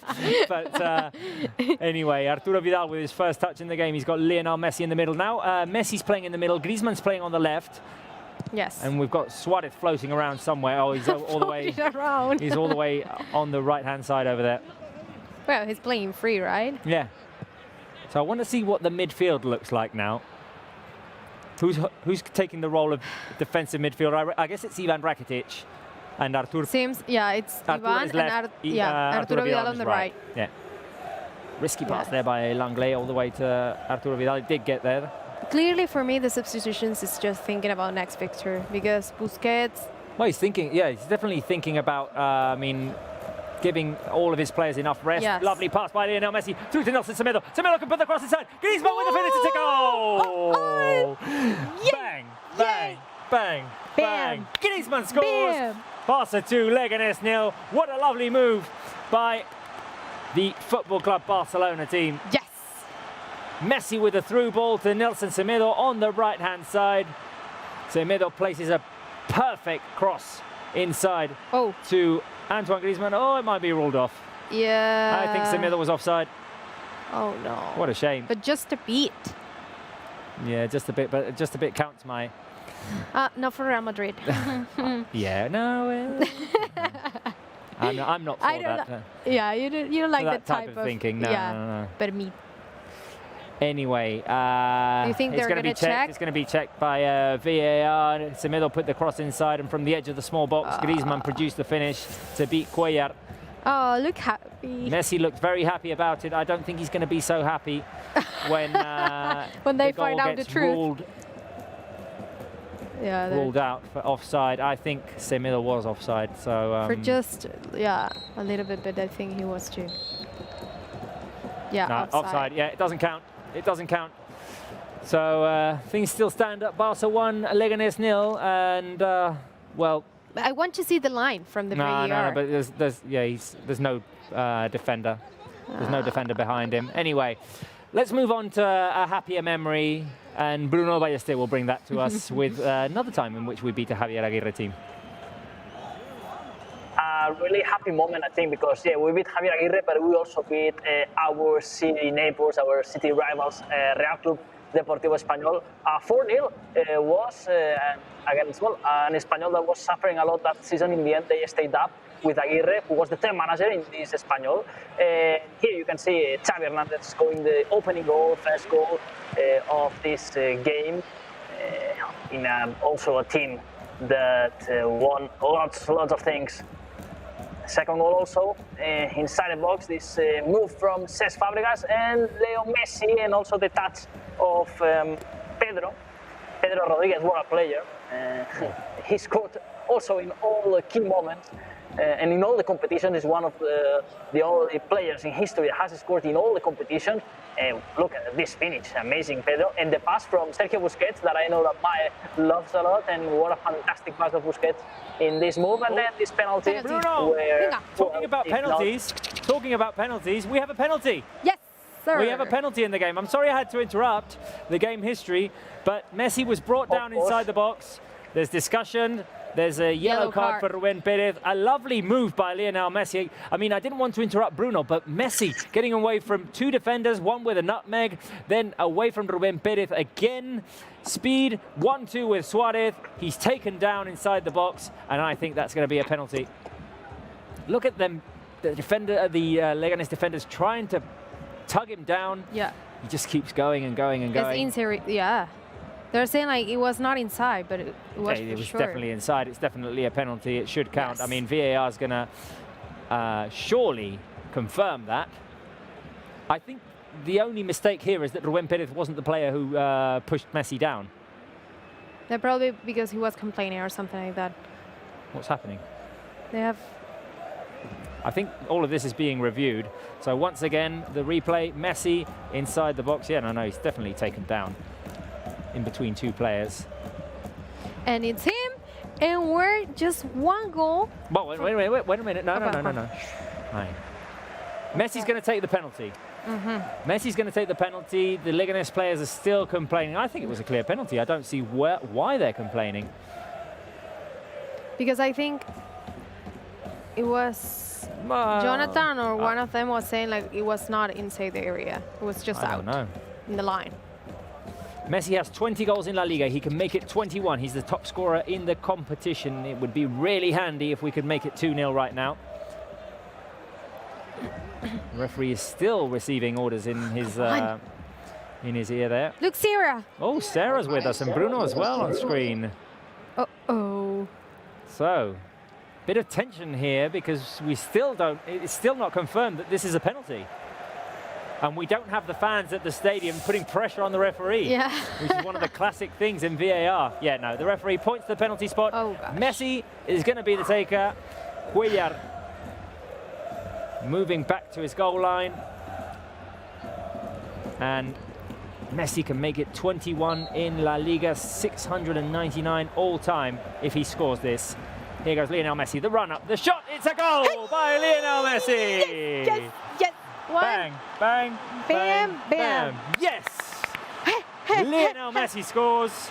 Barça 2, Leganés 0. The goal scored by Ansu Fati and Leo Messi. Oh, I knew it. 699 all-time now, mate. Oh. If he scores another in this game, he's going to make it 700. Look at that! Look at him with the celebration. Oh, I love Wait a minute. Shall I do it in front of camera? No, you do it. You do it. You do it. Okay, we both do it. 1, 2. This is what Messi. This is the Messi pose in front of the camera after the goal. It was something like that. It was something like that. It was something like that. Yeah. Anyway, do we still have Sarah and Bruno to talk about this goal, this penalty? I have no confirmation of that. So probably not. Oh, look, Ter Stegen. Ter Stegen, yes. Celebrate, come on. With the celebration, they're Leganés are going to make the most of this to make some substitutions. Jonathan Silva is the player who's taken off. And in comes Kevin Rodriguez, former Real Sociedad player. And there's a second substitution for Leganés as well. With Guido Carrillo coming on for Miguel Ángel Guerrero. So they just have 1 left, no? I think they just have 1 left, yes. It's difficult to keep count because you don't see all of them as well. And actually, when Bruno was saying this about all the substitutions we have, I was thinking like almost with 5 substitutions, you can change probably half of the team. Well, this is no. It's all. I mean, it's impossible to make half of 11. Exactly, so it's close to half. But close to half because it's like a lot. Corner for Leganés. We weren't at all happy about that penalty call, but from all the replays we saw, I think that it was a clear penalty. Yeah. Well, we should see it again, but it seems like. Okay. Leganés take the corner short. Rubén Pérez tries to cross it back in. I think they're going to have another corner kick. No, it's a throw-in. It went out the other side of the corner flag. I saw Samuel Umtiti coming close to the bench, so he will probably be the next player to come in. If he comes in, is this his match 12 for the season?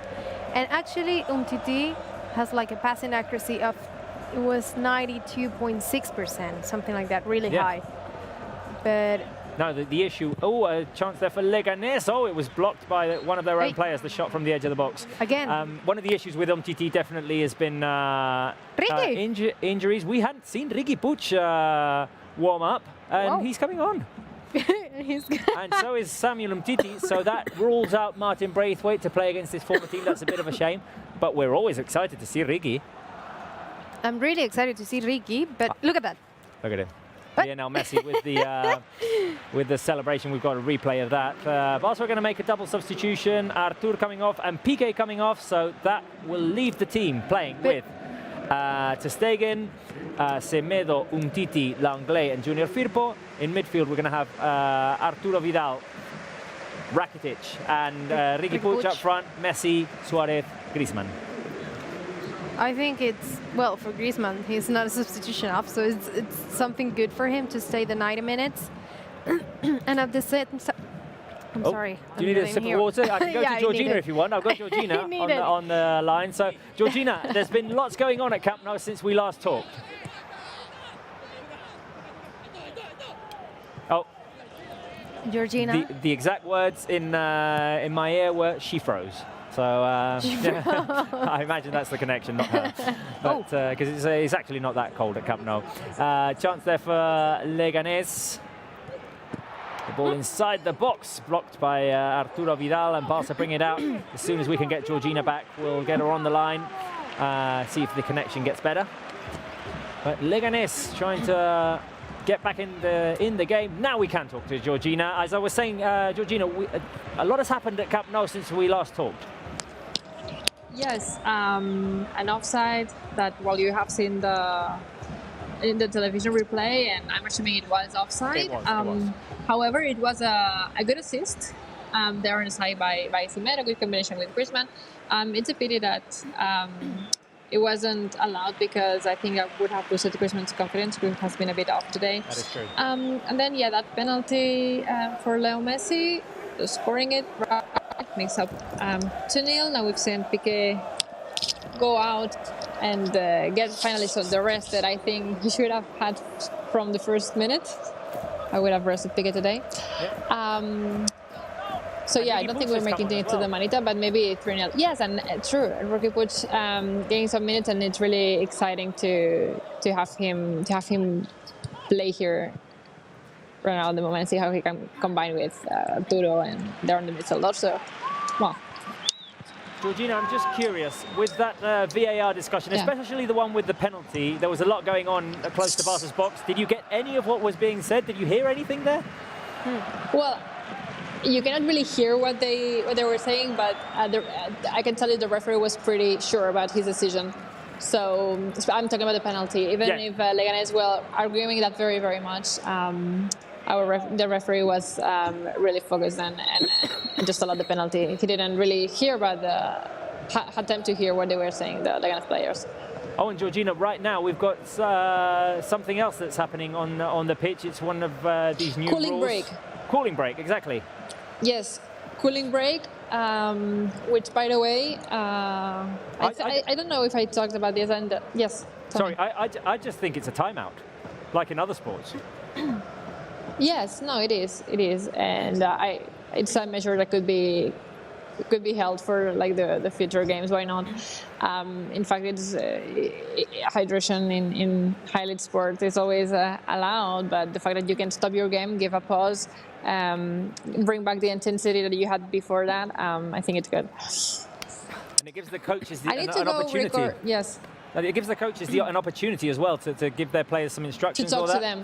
Yeah. No, you were saying you need to go? Absolutely.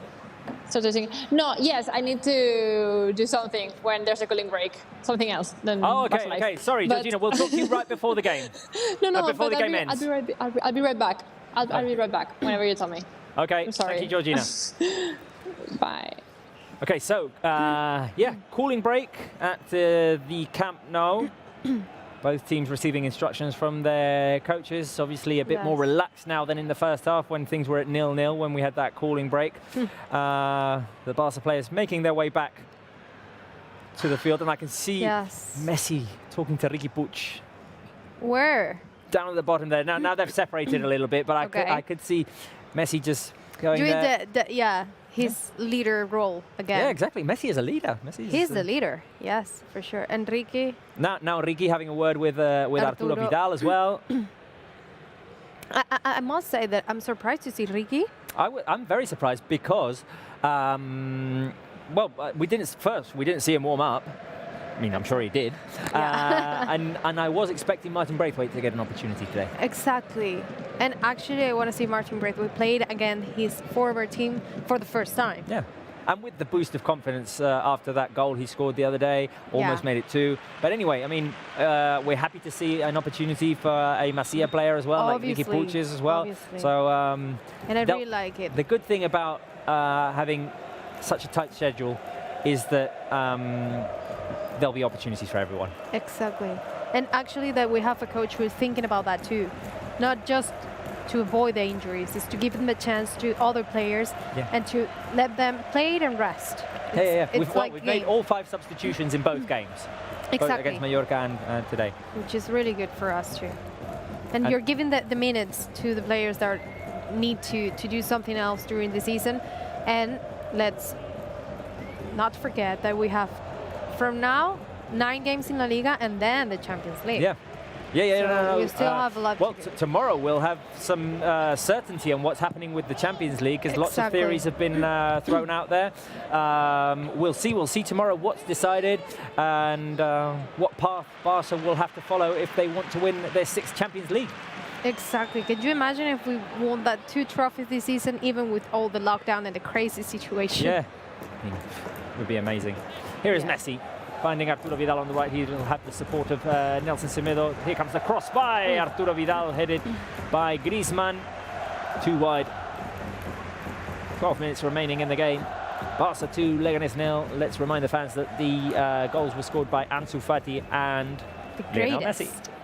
Lionel Messi, who is 1 goal away from scoring 700 in his career. I want to see what Gary Lineker have to say about this. Wow. I'm expecting for that.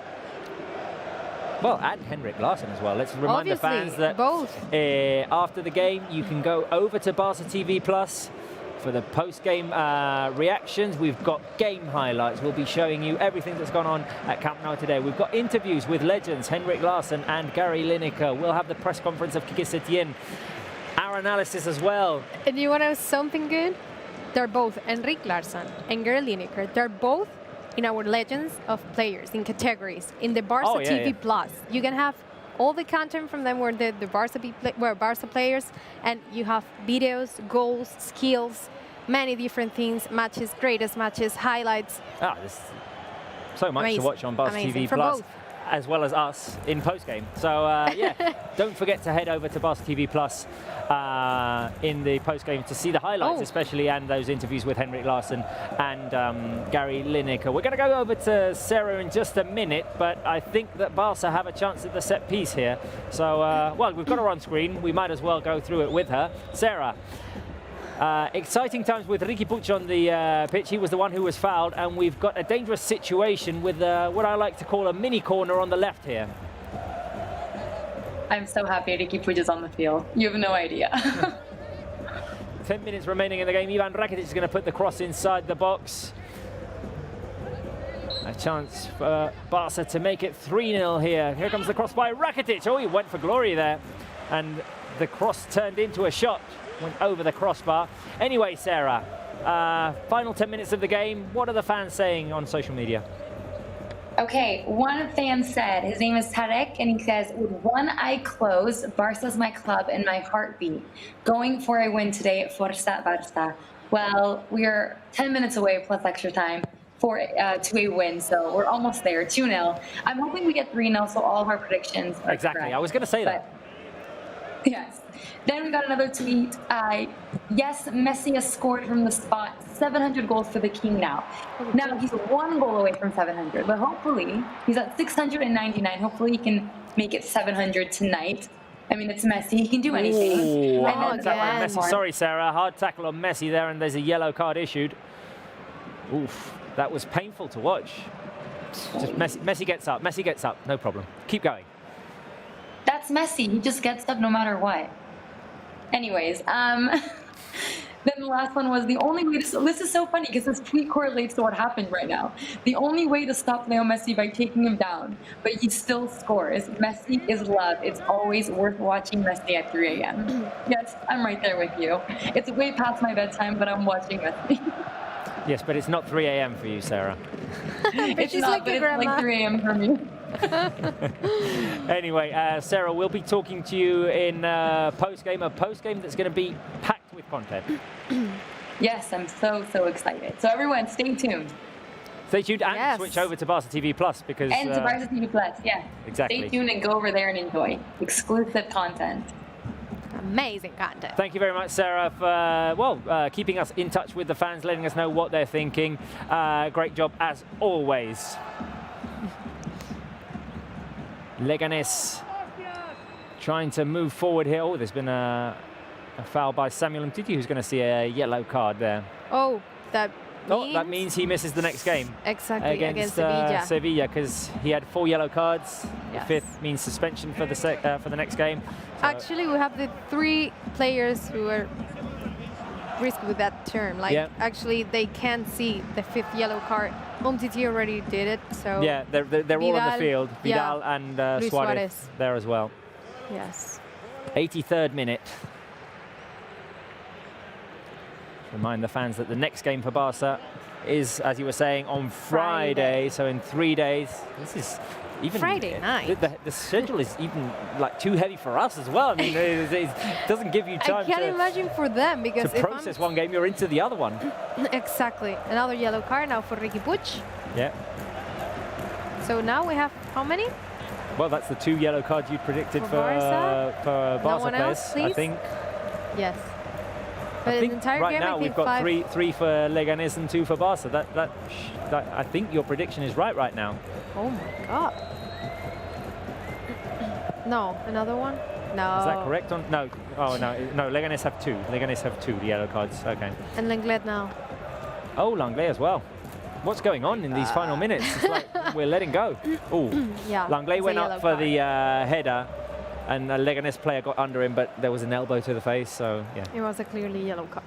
Anyway, Langlais was not in danger of being suspended for the next game because he just recently came off suspension. He wasn't in Mallorca. So we have... But they need to be really careful about that. Because actually, if you count all the games that you have and the substitutions and everything, you must be careful about how many cards you will see for the next 9 games. Barça trying to move out in transition. Griezmann chasing the ball. It goes out for a throw-in. Leganés are going to make a substitution. I think it's the perfect time to go to Georgina Leger for one last time. Georgina, you're at the stadium. Final minutes of the game. It looks like we're in a comfortable situation, but we can't relax. We're in a comfortable situation, although we had that opportunity there for Leganés, that chance they missed. Was surprised that they missed that shot. And if we had a 2-1 situation here, I think we might have, I wouldn't say we'd be on the edge of our seats, yeah. But you never know. Corner kick, something could happen. But yeah, I don't like the yellow card for Umtiti. He's gonna miss Sevilla. That is true. But we've got the players to. I'm hoping Piqué will start there, and hopefully with Lenglet or we got other. We've got Ronald Araujo as well, who played a brilliant game the other day. Yeah. I think he could have started today too. What do you think? Yeah. I mean, sure. In the morning I was like, home. Well, now we say at home like it was something. Well, but we're still at home. I mean, like we're still playing in a field that's of bigger dimensions than Butarque. Oh, wait a minute, through ball. Leganés with an opportunity to Stegen out to the rescue, gets to the ball before and plays it to Junior Firpo. I thought there was going to be a counter-attack here, but nope. The Tegan is getting back the ball. No, what I meant is Araujo played well, I think, at Mallorca. And he could have gotten some minutes today. Maybe not as a starter, but yeah, if you had rested Piqué. There's lots of 50-50 balls going on at the moment, with Vidal diving in, Riqui Puig diving in, Leganés not giving up, but gradually the minutes going by. I'm not going to say it, but Say it. We're 2-0 up. We're 2-0 up, and at the moment things are going well. And I'm thinking more about post-game now, Georgina. I mean, we won't be able to connect with you in post-game because you're almost immediately kicked out of, well, not kicked out of the stadium, but you have to leave the stadium. Yes, no, I am kicked out. But you have an interesting post-game there. We do have an interesting post-game packed with game highlights, with interviews with legends Henrik Larsson and Gary Lineker. We've got all the reactions. We've got Quique Setién press conference. And yes, I mean, people will have to switch over to Barça TV Plus to see that, but I highly recommend it. Arturo Vidal. Arturo Vidal is fouled. No, he isn't fouled. Barça are going to recover the ball. Messi, I'm going to hang on to you, Georgina, here a minute, because this could be an opportunity to score. Ricky Puig can score his first. Oh, no! Oh, no. What a chance there. That was almost. What a chance, what a chance. Imagine if Ricky Puig had scored his first goal as a Blaugrana. He's touching his hair, smiling, and what have I missed? That's going to be a corner kick for Rakitic for Messi. Over to you, Robert. There's going to be a corner kick. Oh, Ricky Puig can take the shot. Again. Ricky with a shot. It's punched away by Cuellar. Another chance. Anyway, Georgina, I'm going to have to leave you. We'll be seeing you at the Sanchez Pizjuan on Friday, right? Yeah, next time we connect, 55 minutes before kickoff from Sanchez Pizjuan. I'm going to follow your post-game because I really want to see the highlights and everything that I might have missed while I was doing other stuff over here. Well, you're going to have to switch over to Barça TV Plus to do that. I will. Just a reminder. Anyway. Will do. I'm already there. Thank you for everything, Georgina. We'll talk on Friday, and we can go to Sarah Salapur, who almost celebrated a Ricky Puig goal right now. Almost. I really wanted it to happen, but he'll have another chance. I'm here to tell you guys that the challenge for TikTok is here. It is celebrating goals. So you and I have to take a TikTok celebrating a goal. Are you guys up for it? Social distancing, right? Well, so wait a minute. Yeah. Are we doing the goal celebration that we're already doing, or do we have to come up with a new one? You can do whatever.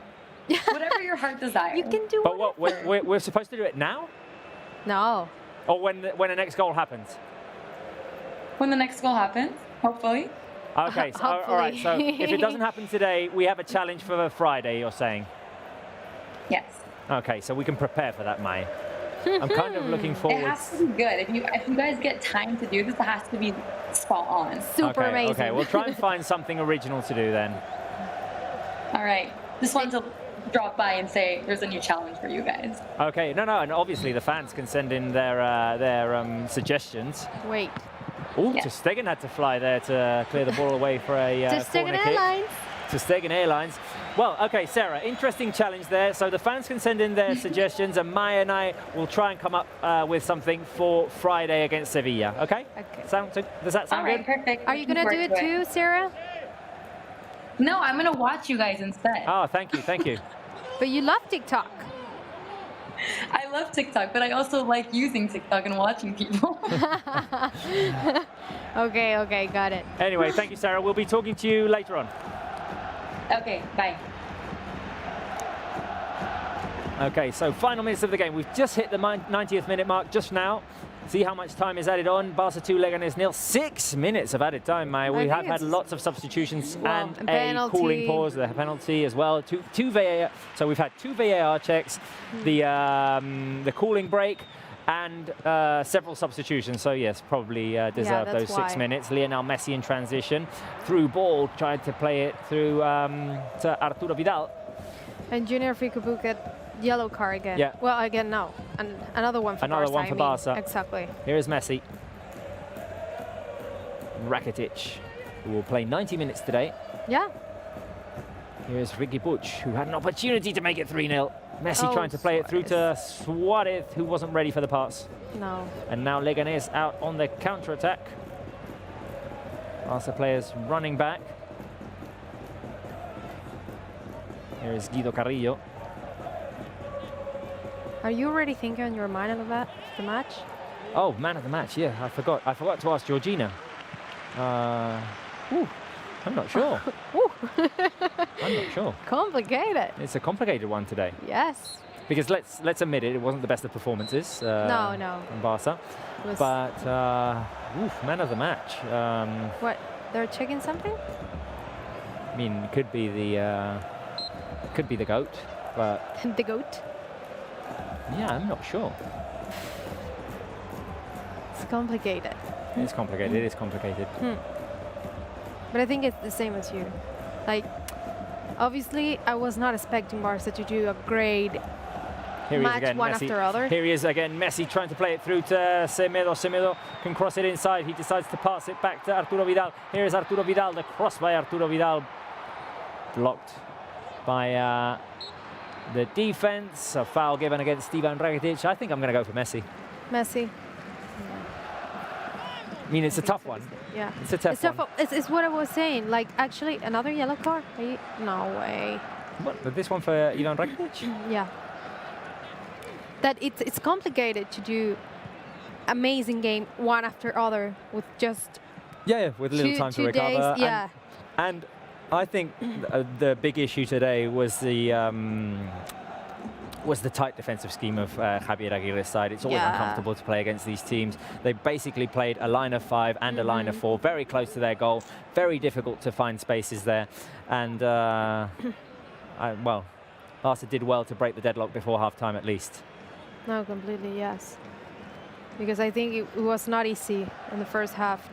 And, well, we were lucky with that penalty and the Ansu Fati goal in that way. But I think it's that. It's just the thing that Barca need to be ready for where we need to face right now, and all the teams that Athletic Club have to come to Camp Nou too. Then we have to go to Sevilla first, and it's everything. Like, it's a really tough schedule. And actually, we're facing Mallorca last week, was on the bottom of the table. Yeah. And now Leganés, who are on the bottom of the table too. So it's not an easy matches, let's say. No easy matches. At the bottom of the table, Leganés have lost. Well, yeah, I can say they've lost today.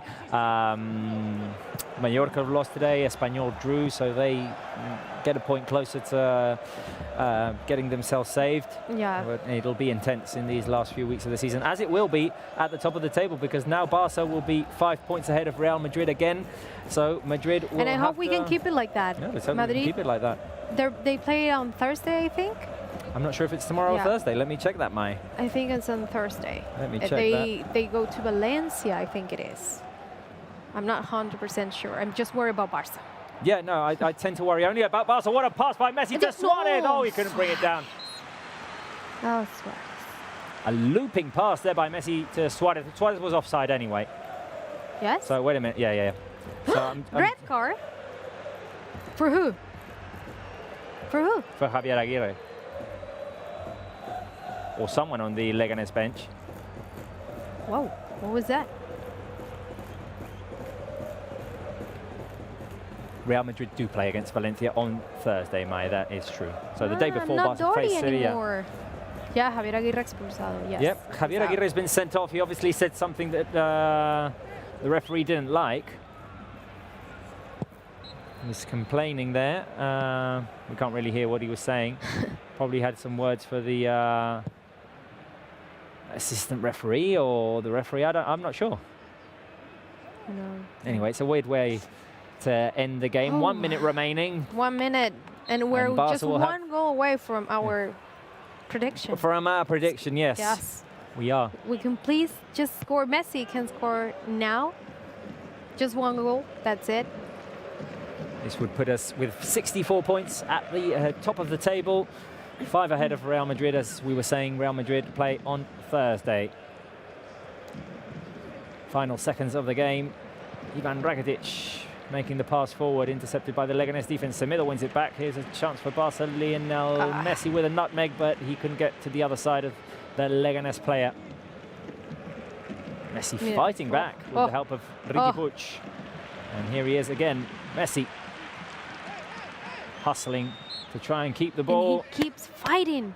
He just keeps fighting. It was the last minute of the game. I think the referee's going to blow the final whistle any second now. And Barca will have another win. Another win, another 3 points that we need. 9 games remaining. The game has ended here. Oh, another it ends victory. Barca 2, Leganés 0, the goal scored by Ansu Fati and Lionel Messi. 3 more points for Barca. We have 64 now, and we're 5 points ahead of Real Madrid. Time for the quickest of breathers and then some analysis.